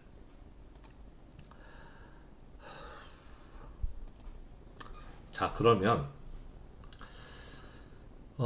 자, 애뉴얼 쿠폰 이제 1년에 한 번씩 주는 쿠폰, 뭐 우리 앞에서 퀴즈 예를 보면은 이자 지급을 애뉴얼로도 할 수 있고 뭐 세마이 애뉴얼로도 할 수 있고 뭐 그런데, 애뉴얼은 1년에 한 번 이자 주는 거, 뭐 평범한 거. 그다음에 세마이 애뉴얼은 1년에 이자 2번 주는 거죠. 1년에 이자 2번 주는데 우리가 APR로 한다 그랬어요. 그 액면 이자율이든 만기 수익률이든, 즉 쿠폰 레이시 8%다라는 얘기는, 8%다라는 것은 80달러 준다는 뜻이에요. 1000에 대해서 8%니까, 액면가 1000에 대해서 8%니까 80을 준다. 근데 이자 지급이 세마이 애뉴얼이다라는 얘기는 80을 반띵해서 40 이렇게 1년에 2번 나눠주겠다라는 거죠. 80을 반으로 나눠서 1년에 2번 40 이렇게 주겠다라는 뜻인 겁니다. 자, 그런 거고. 자, 애뉴얼 쿠폰의 뭐 이제 채권의 가치를, 현재 가치를 이제 계산해 볼 건데, 할인채가 있고 할증채가 있어요. 할인채는 액면가보다 낮은 가격에 거래된 채권은 할인채예요. 액면가가 얼마라고? 액면가는 1000달러라 그랬죠. 많이 아니고 1000. 그러니까 어떤 채권의 가격이 850달러? 이러면 얘는 할인채인 거예요. 액면가보다 높은 가격에 거래된 채권 액면가 다시 한번 말하지만 1000달러. 어떤 채권의 가격이 1150? 이러면 걔는 할증채예요. 채권의 가격이 1000달러 넘으면 할증채 프리미엄 반드고, 채권의 가격이 1000달러보다 낮으면 할인채예요. 우리 이거 그래프만 봐도 어떤 채권은 예를 들어서 만기 수익률이 10%인 채권이다. 그러면 채권의 가격 보니까 대충 한 800 얼마 되죠. 1000을 못 넘죠. 근데 채권의 만기 수익률이 4%예요. 4%면 채권의 가격이 이거 한 1300 넘죠. 1000을 넘죠. 어떤 채권은 채권의 가격이 1000을 넘고, 어떤 채권은 채권의 가격이 1000보다 낮아요. 그래서 할인채도 있을 수 있고 할증채도 있을 수 있다. 액면가보다 낮은 가격에 거래된 채권이 할인채, 액면가보다 비싼 가격에 거래된 채권이 할증채. 그래서 채권의 액면 이자율이 10%이고 액면가가 1000달러이며 만기는 5년이다. 만기 수익률이 11%일 때 채권의 현재 가치는 얼마인가? 자, 그러면 액면 이자율이 10%다라는 얘기는 액면 이자가 100달러다라는 뜻인 거죠. 1000에 대해서 10%라 그랬으니까요. 그럼 계산하는 것은 그 100달러짜리 이자 5번 붙는 거, 그거 연금의 현재 가치 구하는 공식으로 구하고, 그 다음에 끝에 붙는 1000달러 얘는 그냥 5년 앞으로 땡기면 되죠. 여기 만기 수익률 R로 할인을 11%로 할인해서 그렇게 계산해 봤더니 채권의 가격이 963이더라. 자, 채권의 가격 여기서 그냥 B라고 썼는데 그 채권의 가격, 채권이 본드니까 그냥 B라고 썼어요. 그래서 이렇게 계산해 보니까 채권의 가격이 963 이렇게 나오더라. 1000달러보다 낮잖아. 할인채다라는 거죠. 또 어떤 채권, 액면 이자율이 10%이고 똑같이 100달러짜리죠. 액면 이자가. 그런데 만기 20년인데 만기 수익률이 8%래요. 또 똑같이 계산해 봐요. T에다가 20 집어넣고, 액면가 F에다 1000 집어넣고, C에다가는 100달러 집어넣는 거죠. 그렇게 해서 R에다가 88%, 즉 0.08 집어넣고 계산해 봤더니 채권의 가격이 1196, 1000달러 넘죠? 그러니까 할증채다라는 거예요. 자, 그런데 어떨 때 할증채가 되고 어떨 때 할인채가 되느냐?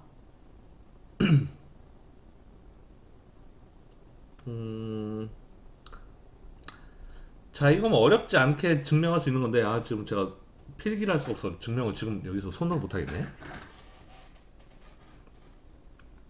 이거 여러분들이 한번 스스로 증명해봐도 어렵지 않은 겁니다. 뭐냐면, 예를 들어서 어떤 채권이 8% 쿠폰을 주는 채권이 있어요.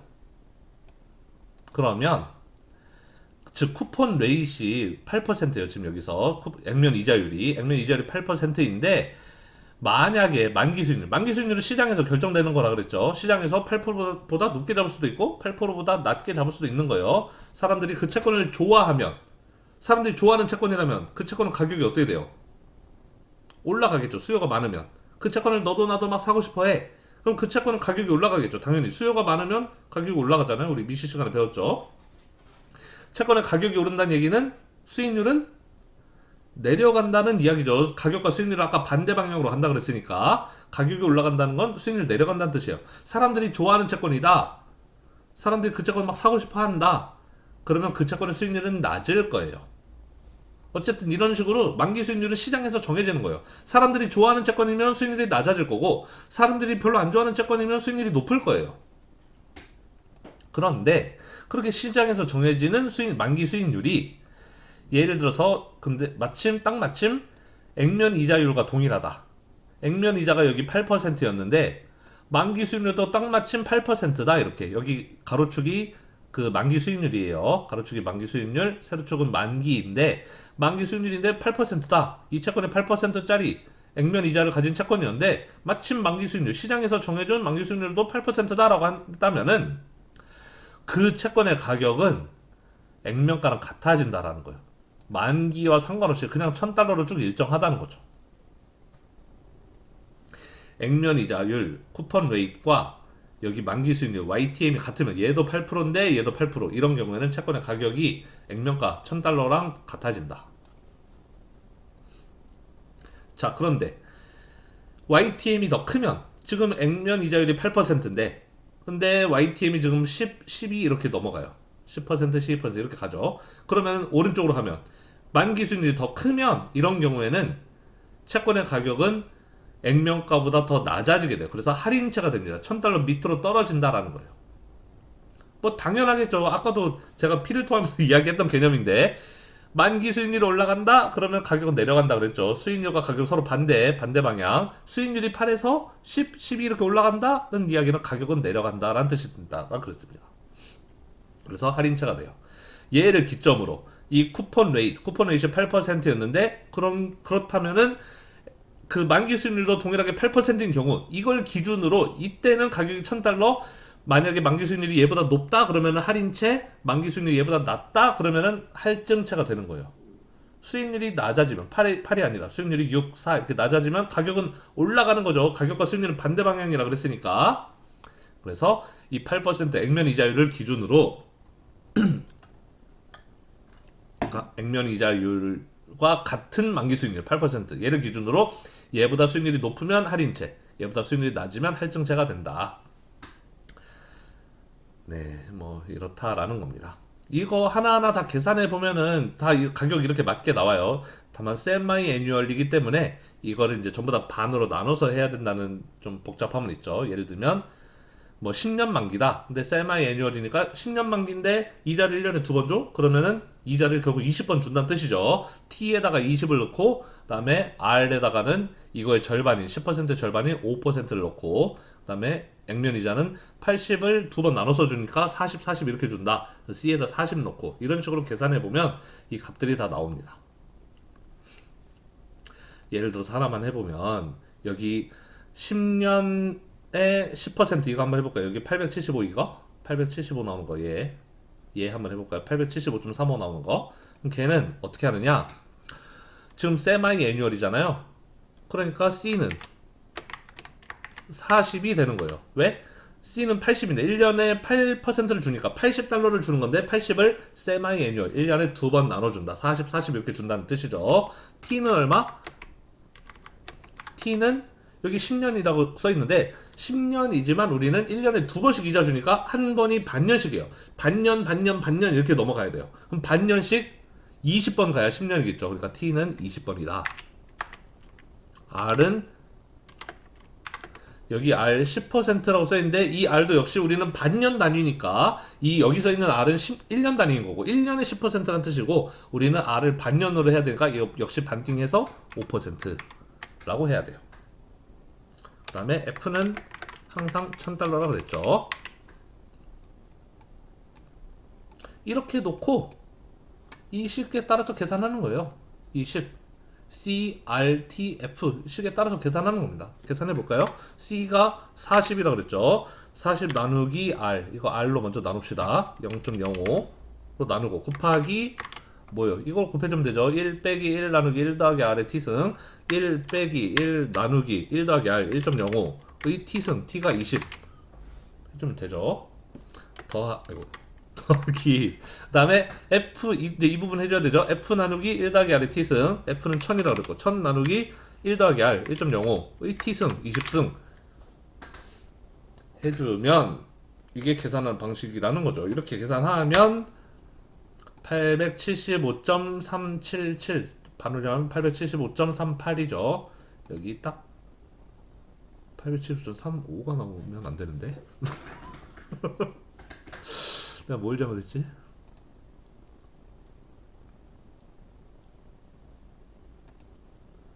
나누기 1.05 3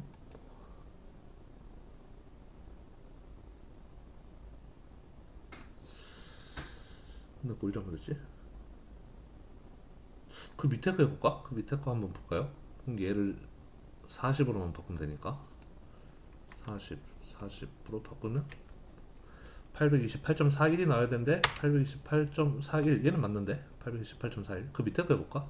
60으로 바꾸면 되니까 60으로 바꿔보면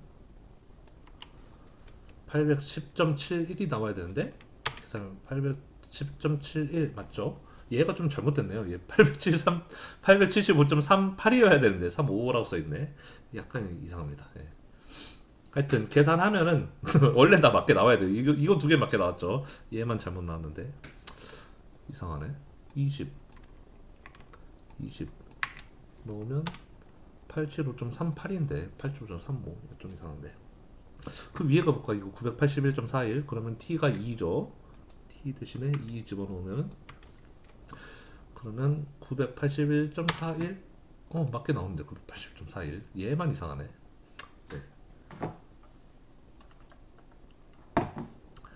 네, 얘 잘못 났습니다. 38이어야 되는데 35라고 써있네요.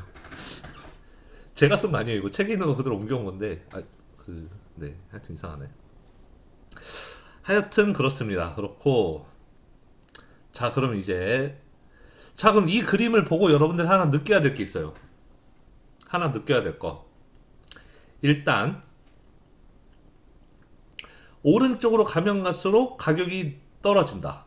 예를 들어 1년 만기 채권이다 했을 때 만기 수익률이 R이 4%면 가격이 1038이었는데 6%니까 1029되고 1000되고 980되고 960되고 만기 수익률이 올라갈수록 가격이 떨어진다는 걸 느낄 수 있죠. 여기 만기가 10년 만기 채권이에요. 10년 만기 채권인 경우에 4%면은 1300이었는데 이자율이 만기 수익률이 올라가니까 1300에서 1100, 1870, 770 이렇게 만기 수익률이 올라갈수록 가격이 내려가죠. 오른쪽으로 가면 갈수록 R 값이 커지면 커질수록 가격이 내려가요. 아까 누차 했던 이야기죠. R이 커질수록 가격이 이렇게 내려간다. 우하향한다. 그래서 아까 누차 했던 이야기인데 수익률이 높아질수록 가치는 하락한다. 서로 반대 방향, 역의 방향으로 간다는 거를 이 그림에서도 이 표에서도 알 수 있어요. 오른쪽으로 가면 갈수록 가격이 떨어진다. 수익률이 높아질수록 가격이 내려간다. 이거 하나 느낄 수 있고 그 다음에 또 뭘 하나 또 느낄 수 있느냐?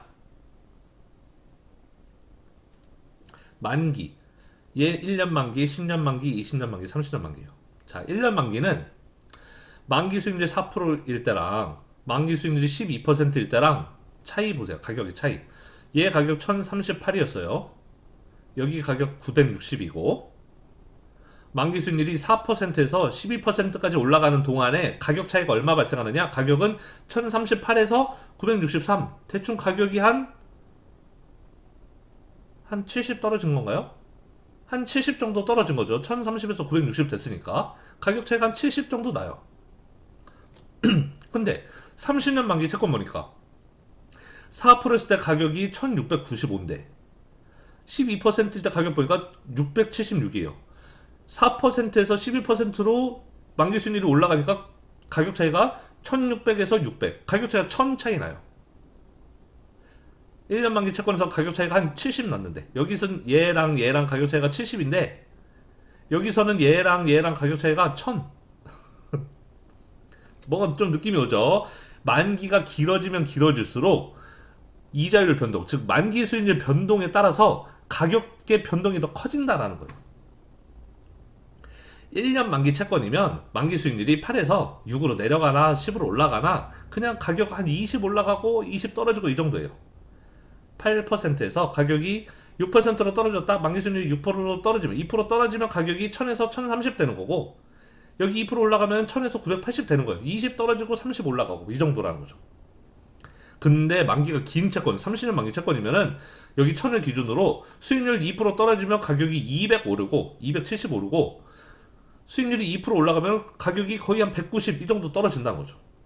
얘는 20 떨어질 때 얘는 190 떨어지고 얘는 30 올라갈 때 얘는 270 올라가고 그렇다는 거죠. 가격 변동이 심하다라는 거예요. 이자율 변동에 따른 가격 변동이 만기가 길수록 그게 커진다라는 거죠.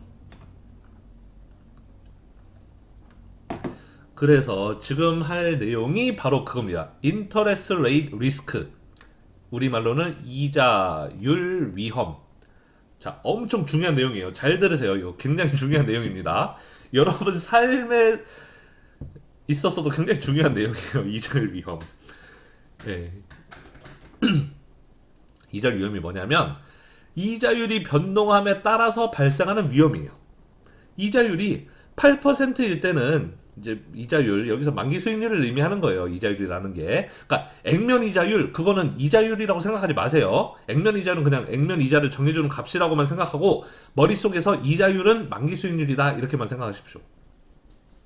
우리가 아는 이자율은 만기 수익률이다.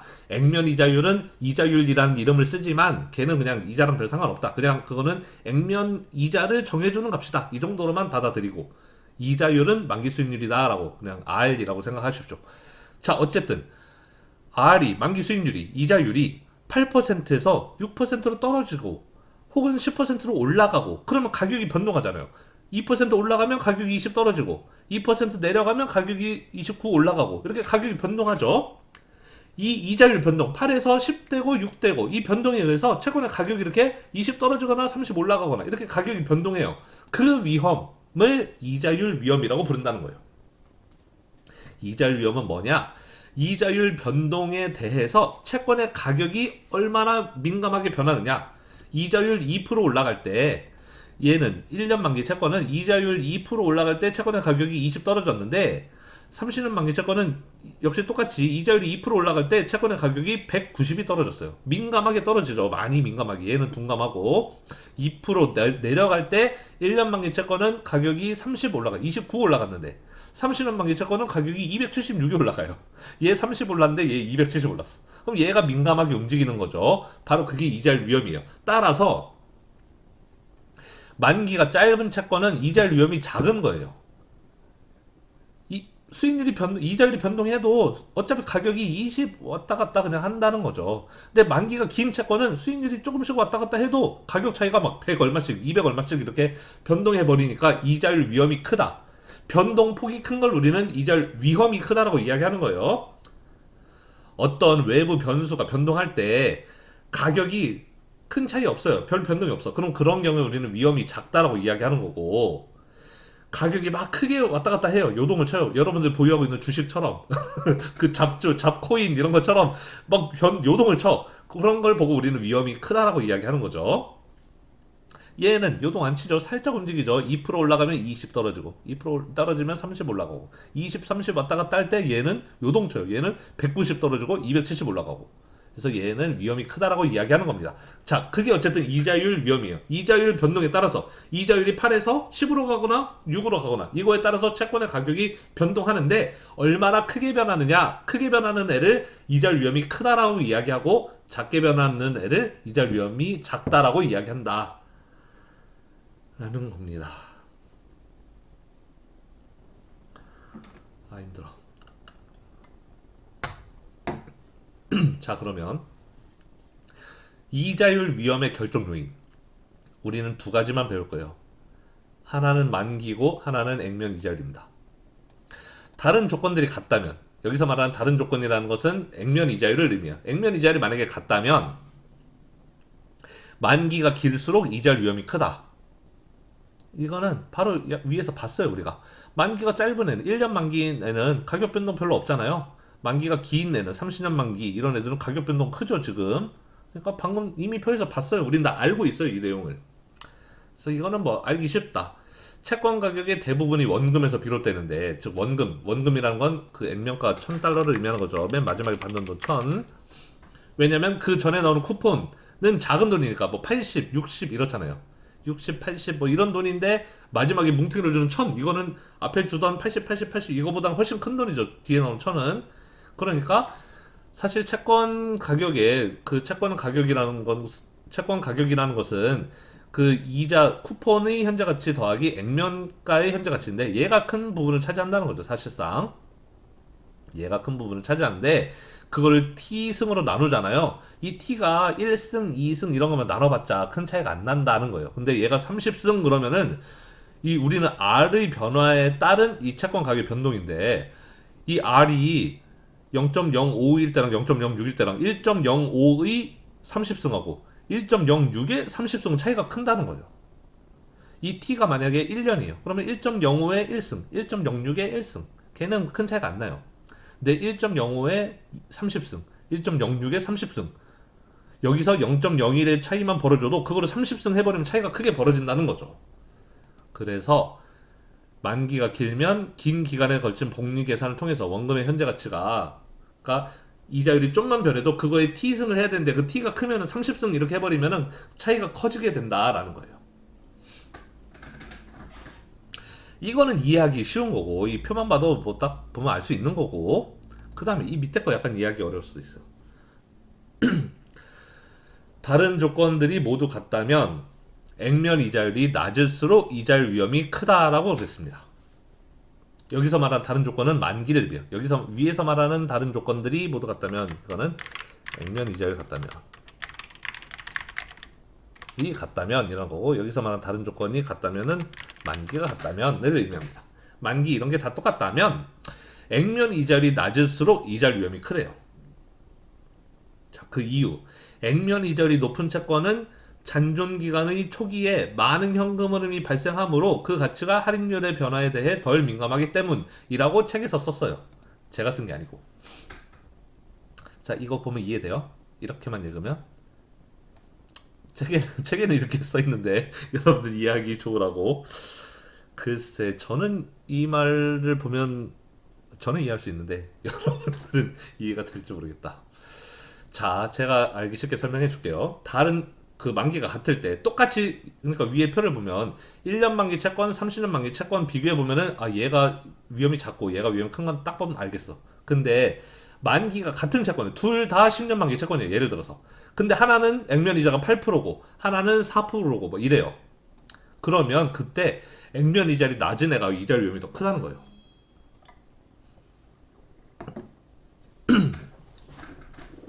자, 왜 그런가 볼게요. 자, 3년 만기 채권이 있다고 쳐봅시다. 3년 만기 채권이 있어서 0, 1, 2, 3 이렇게 3년 동안 현금 흐름을 주는 채권이 있어요.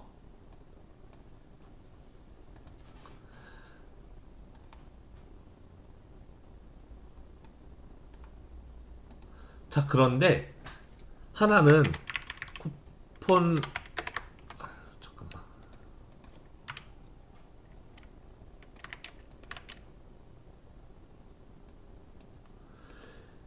한 채권은 쿠폰 레이시 0.1%라고 해봅시다. 또 하나는 쿠폰 레이시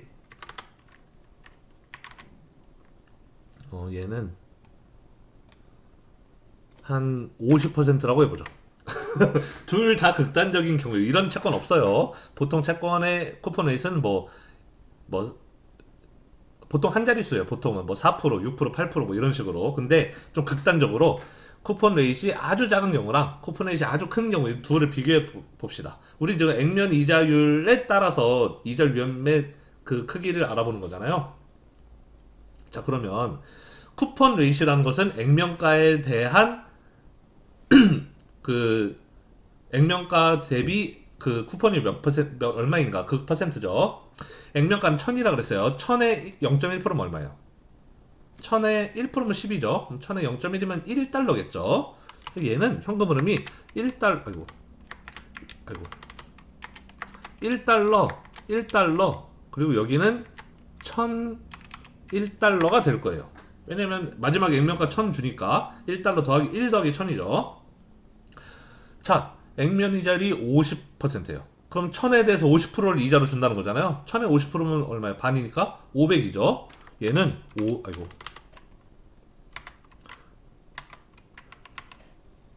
잠시만요. 얘는 500, 1500을 주는, 현금 흐름을 주는 채권인 거예요. 자, 채권이 두 가지가 있어요. 1001을 주는 채권, 1500을 주는 채권. 이 둘을 우리는 이자율 위험을 비교하고 싶어요. 이 둘의 이자율 위험을. 자, 위에서 뭐라 그랬냐면 만기가 길수록 이자율 위험이 크다 그랬어요. 만기가 길면 이자율 위험이 크대요. 근데 자, 우리 이 두 채권에 그 이제 겉으로 드러나는 만기는 둘 다 3년이에요.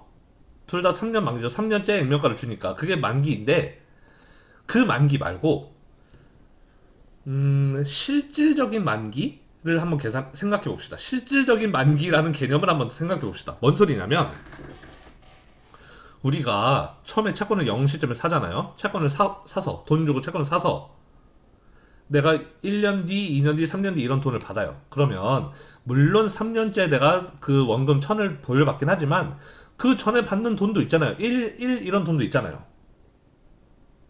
그러면은 나는 물론 1000달러는 3년째 돌려받지만 액면가 1000은 3년째 돌려받지만 그 전에 받는 이자는 1년째 받는 돈도 있고 2년째 받는 돈도 있어요.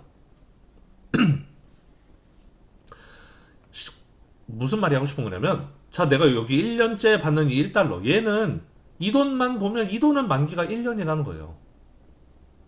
2년째 받는 돈 이 1달러 얘만 보면 얘는 만기가 2년인 거예요. 3년째 받는 이 1001 얘는 만기가 3년이지. 그러니까 내가 받는 돈이 3개가 있는데 그 중에 얘만 만기가 3년이고 앞에 2개는 얘는 만기가 1년 얘는 만기가 2년이라는 거예요. 그러면 내가 받는 현금 흐름 3개의 실질적인 평균 만기라는 것은 오롯이 3년은 아니라는 거죠. 왜? 1년 만기짜리도 있고 2년 만기짜리도 있으니까. 평균을 내면 만기 평균을 내면 3년보다 조금 짧다는 거죠. 이해가 되나요? 내가 받는 돈이 3년째 몰빵이 되어 있는 게 아니라는 거예요. 앞에도 받는 돈이 조금씩 있어요. 이 돈의 만기는 1년이고 이 돈의 만기는 2년이고 얘의 만기만 3년인 거예요. 그러니까 이 세 개를 다 합치면 만기가 3년이다라고 말할 수 없는 거죠. 어떤 건 1년 만기, 어떤 건 2년 만기, 어떤 건 3년 만기니까 얘 평균을 내야 될 거 아니에요. 평균을 내면 3보다 좀 짧다. 왜? 3년보다 앞에 받는 돈도 있으니까. 그래서 그 개념을 평균 만기, 실질적인 평균 만기라고 우리가 머릿속으로 대충 생각합시다. 대충 무게중심을 잡는 거예요. 이 현금 흐름들의 무게중심. 1년째 받는 돈, 2년째 받는 돈은 좀 하찮아. 근데 3년째 받는 돈이 뭉탱이로 커. 앞에 거는 별로 영향을 많이 못 미치겠죠. 1년째 받는 1년 만기, 2년째 받는 1년 만기에 받는 1달러, 2년 만기에 받는 1달러. 얘는 소액이에요. 그에 비해 3년에 받는 1000일이 크고, 그러니까 무게중심이 3년 쪽으로 확 쏠리죠. 근데 그 반면에 이 밑에 채권은 500, 500, 1500이에요. 여기 받는 500은 만기가 1년인 거고, 여기 받는 500은 만기가 2년인 거고, 여기 받는 1500은 만기가 3년이에요.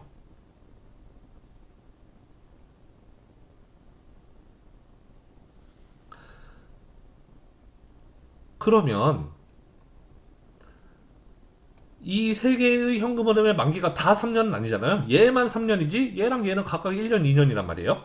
그럼 우리 여기서도 역시 평균 만기를 생각해 볼 수 있죠. 근데 위에 거랑 밑에 거랑 다른 거는 위에 거는 이 1이 하찮아. 이 1001에 비하면 1000분의 1 수준이잖아요. 얘네 둘이 하찮죠. 근데 여기 500, 500은 물론 이 1500이 더 크긴 하지만 500, 500도 무시할 수 없을 정도로 꽤 덩어리를 가지고 있어요.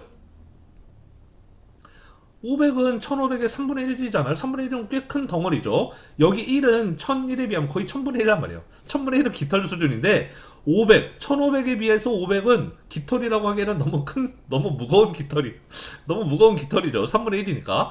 앞에 것도 무시할 수 없는 정도의 덩어리를 가지고 있다. 무게 중심을 찾아보면 물론 얘가 더 1500이 더 무겁긴 하지만 앞에 500, 500도 무게가 꽤 나간다. 무게 중심을 찾아보면 그 평균값이 이 앞으로 조금 온다라는 거예요. 얘가 더 무겁긴 하지만 얘네도 만만치 않은 무게를 가지고 있다.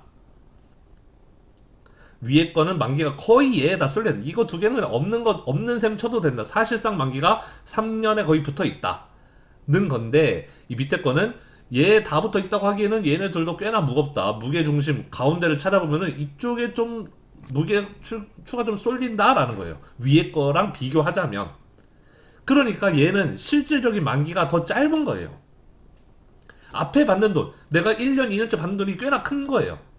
만기가 그냥 오롯이 3년이다라고는 할 수 없을 정도로 1, 2년에 받는 돈이 크다. 1년째도 꽤 많은 돈을 받고 2년째도 꽤 많은 돈을 받는다. 내가 받는 돈이 3년째가 다가 아니고 1, 2년째에도 꽤나 많이 받는다. 실질적인 만기는 3년보다는 사실 꽤나 많이 앞에 와 있다라는 거예요. 그러니까 위에서 만기가 길수록 이자 위험이 크다 그랬는데 얘는 만기가 짧은 A인 거예요. 위에 거랑 비교하면. 둘 다 3년 만기를 갖고 있는 건 맞지만 그건요 형식상의 만기인 거고 둘 다 3년째 1000달러 받는 그건 형식상의 만기가 3년으로 같은 거고 실질적인 만기는 얘는 실질적인 만기가 거의 3년에 다 몰려 있는 거. 얘는 실질적인 만기가 여기도 있지만 이 앞에도 꽤나 있는 거. 그러니까 만기가 실제로는 좀 더 짧은 거다라고 이야기할 수 있는 거죠. 위아래를 비교해 보면.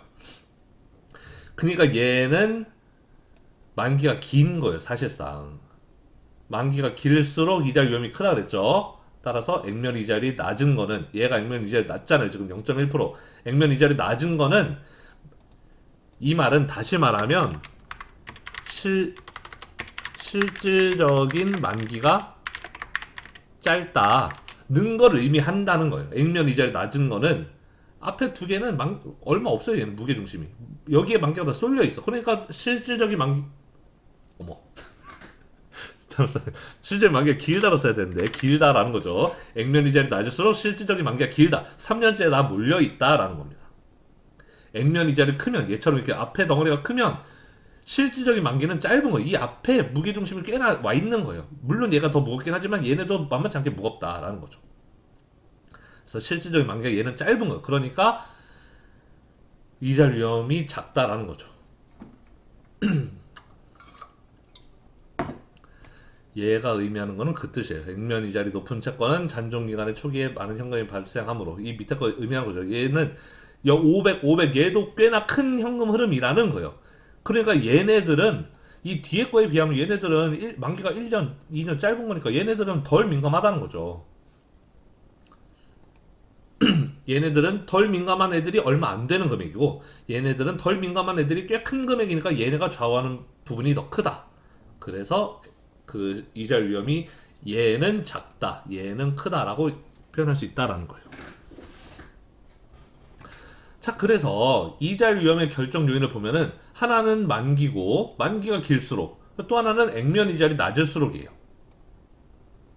그런데 우리가 만기가 길수록 뭐 이자 위험 큰 거, 그거는 이 표만 봐도 알 수 있는 것이었고, 그 다음에 액면 이자율이 낮을수록이라는 것은 제가 이제 개념적으로는 이렇게 설명을 했는데, 실질적인 만기라는 거를 이제 우리가 머릿속으로 대충 생각한 거죠. 무게중심을 찾는 방식으로 해서, 이게 무게중심이 이쪽에 쏠려 있으니까 얘는 실질적인 만기가 3년보다 좀 작은 2.99년 정도. 얘는 실질적인 만기가 3보다는 한참 앞에 한 2.455 뭐 이 정도로.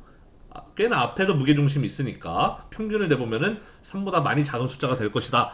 그렇게 이제 무게중심을 찾는 방식으로 실질적인 만기라는 거를 계산했는데, 제가 지금까지 이야기했던 실질적인 만기, 그거를 계산하는 개념이 있어요. 실질적인 만기가 길다라고 했는데, 그 실질적인 만기를 계산하는 개념이 있고, 그걸 뭐라고 부르느냐? 여러분 알아요? 뭐라고 부르지? 아, 우리가 이 실시간 수업, 만약에 예를 들어 유튜브 방송처럼 실시간 수업한다 그러면 막 댓글로 막 올릴 텐데, 아, 그거 뭐 아닙니까? 뭐 이런 식으로. 그렇게 하면 재밌을 텐데. 아는 학생 분명히 있을 것 같은데, 제가 방금 전에 이야기했던 이 액면 이자를 감안해서 앞에 붙는 이 현금 흐름들, 1년, 2년째 붙는 현금 흐름까지 감안해서 계산하는 그 무게중심, 그걸 찾는 그 실질적인 만기, 걔를 실질적인 만기를 영어로 듀레이션이라고 불러요. 듀레이션이라고 불러요. 실질적인 만기. 그 계산법이 어떻게 되느냐? 듀레이션 계산한 방법 다양하게 있을 수 있어요. 많은 학자들이 뭐 듀레이션 이렇게 해야 된다, 저렇게 해야 된다 많이 하는데, 우리가 가장 많이 사용되는 방법, 가장 흔하게 사용되는 듀레이션을 계산하는 방법은, 아, 이거 뭐라 써야 돼? 제가 이거, 잠깐만. 구글에 찾아. 제가 오늘 필기를 할 수가 없어가지고.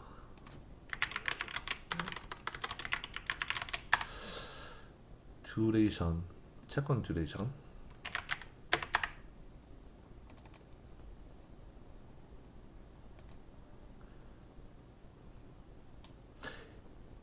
이렇게 계산하면 됩니다. 이렇게 계산하면 되는데, 이거 이렇게 계산하면 돼요. 이렇게 계산하면 돼. 이거대로 계산하면 돼요. 뭔 소리냐면, 자, 뭐 복잡해 보이는데 복잡할 거 하나도 없습니다. 뭐냐면, 여기서 i가 1부터 n까지는 이 몇 시점을 의미해요? 1시, 아이고, 여기 1시점, 2시점, 3시점을 의미해요. 그 각 시점마다 더하라는 거예요. PV는 뭐냐면 여기 1년째 현금 흐름, 2년째 현금 흐름, 3년째 현금 흐름의 현재 가치를 의미해요. 현재 가치를 의미하고, 그러니까 그거를 다 더하라는 거예요. 1년째 현금 흐름의 현재 가치, 2년째 현금 흐름의 현재 가치, 3년째 현금 흐름의 현재 가치를 다 더해라. 그게 분모예요.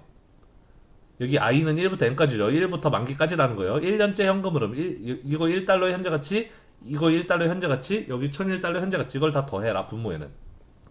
분자는 뭐냐? 여기 PV는 똑같아요. 1년째 이거 현재 가치, 이거 현재 가치, 이거 현재 가치. 그런데 그 앞에다가 T를 곱하래요. 그 T가 뭐냐? 이 숫자 1, 2, 3 이 숫자를 곱하라는 거예요. 그렇게 한 걸 다 더한 거를 분자에 써라. 그래서 이거 나누기 이걸 해라. 그러면은 듀레이션, 맥컬리 듀레이션이라고 하긴 하는데 우리는 맥컬리 이름만 알 필요 없고 그냥 듀레이션은 일반적으로 이렇게 구해요. 여러분들은 필기할 때 그냥 이거 쓰세요. 이것만 쓰시면 돼요. 이거 쓰면 그냥 이해하기 편합니다. 제가 지금 필기를 손으로 쓸 수가 없어서 이걸로 보여주는데. 자, 그럼 하는 방식 쉬워요. 어떻게 하는 거냐면은 자 봅시다. 아까 이거 데려갈까요? 자, 이거 보면서 하면은 자 그러면은 현재 가치를 계산해 봅시다. 현재 가치 이 각 그 값들의 현재 가치. 우리 그냥 YTM을 그냥 뭘로 할까요? YTM을 뭐 5%라고 가정하겠습니다. 5%로 가정해 놓고 현재 가치를 구할게요. 그럼 얘의 현재 가치, 이거 현재 가치 얘 나누기 1.05의 1승이죠. 이거 현재 가치는 5%를 1년 앞으로 할인하면 되니까 얘는 1년이니까 그 다음에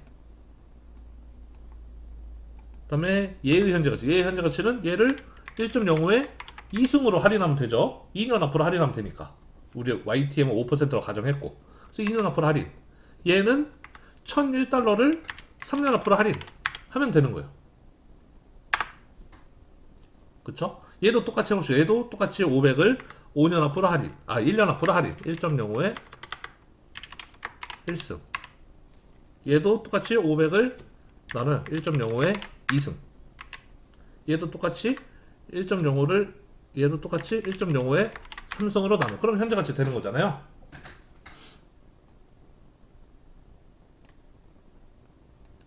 자, 그러면은 자, 이 분모는 뭐냐? 이 PV를 다 합치래요. 세 개를 다 합치래요. 이거 세 개 다 더하면 되는 거예요. 이거 더하기 아이고, 잠깐만. 얘 더하기 얘 하라는 거죠. 이 밑에 거는 사실 이 밑에 거는 채권의 가격이랑 똑같아요.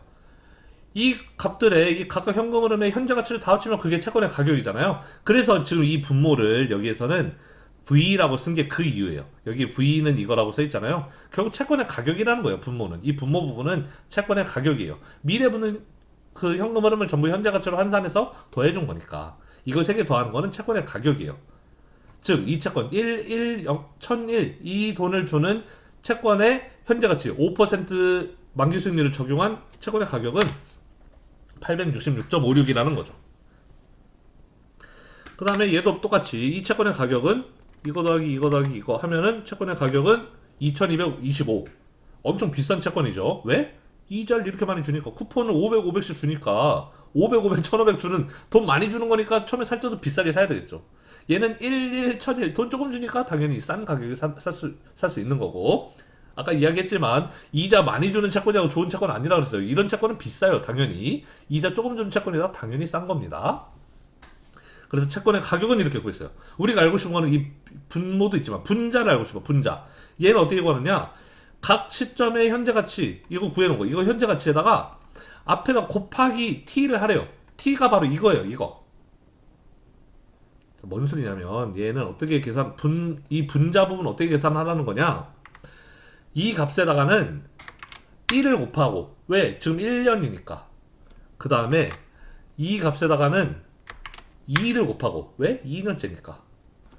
그리고 이 값에다가는 3을 곱하고, 왜? 3년째니까. 그 t라는 게 그거예요. 1년째 값이었으면 1을 곱하고, 2년째의 값이었으면 2를 곱하고, 3년째의 값이었으면 3을 곱해서 다 이렇게 세 개를 더해라. 그 뜻인 겁니다. 그랬더니 값은 뭐 2596 이렇게 나왔어요. 이거 아직은 이 값 자체로는 의미가 없어요. 얘도 똑같이 해보죠. 이거 현재 가치 구한 거에다가 1 곱하고, 이거 현재 가치 구한 거에다가는 2를 곱하고, 이거 현재 가치 구한 거에다가는 3을 곱해라 라는 게 이 분자의 부분이라는 거예요. 이렇게 계산해 봤더니 값이 나왔어요. 이거는 의미를 갖는 값이 아니에요. 이 값 자체로는 뭐가 의미를 갖느냐, 얘를 얘로 나눈 값이 듀레이션이다. 나눠볼까요? 듀레이션. 얘를 얘로 나누라는 거예요. 이거를 이거로 나누라는 거죠. 나눠봤더니 얘는 2.9967, 거의 3에 가깝죠. 3보단 살짝 작지만 얘는 이거를 얘로 나눠봤더니 2.368. 자, 듀레이션은 이렇게 계산하는 거다. 그래서 얘는 앞에 1은 사실상 거의 무의미하다. 거의 3년째 쏠려있다. 무게중심이. 실제로 무게중심이 2.996, 거의 반을 하면 3이잖아요. 2.9, 거의 3 가까이에 쏠려있죠. 앞에 1이 무게를 거의 땡기지를 못해. 거의 무게가 얘한테 다 쏠려있어. 그런데 이 밑에 거, 얘는 1500에 비해서 500, 500도 작은 돈이 아니다. 무게가 앞에도 얘네도 무게가 꽤 나간다. 그래서 듀레이션, 무게중심을 구해보니까 얘는 2.36이었어요. 3에 완전히 쏠려있지 않죠. 2.36, 2와 3 사이에 2.36이라는 거예요. 실질적인 평균 만기가. 네, 그래서 듀레이션은 이렇게 계산한다 는 겁니다. 오늘 수업은 조금 짧게 끝내겠습니다. 다음 수업은 좀 길어질 것 같은데 오늘 제가 피곤한 관계로 오늘 수업은 이 정도로 마칠게요. 다음 시간은 조금, 시험 끝났으니까 첫 시간은 좀 짧게 하고 다음 시간은 조금 길게 하겠습니다. 수고하셨습니다.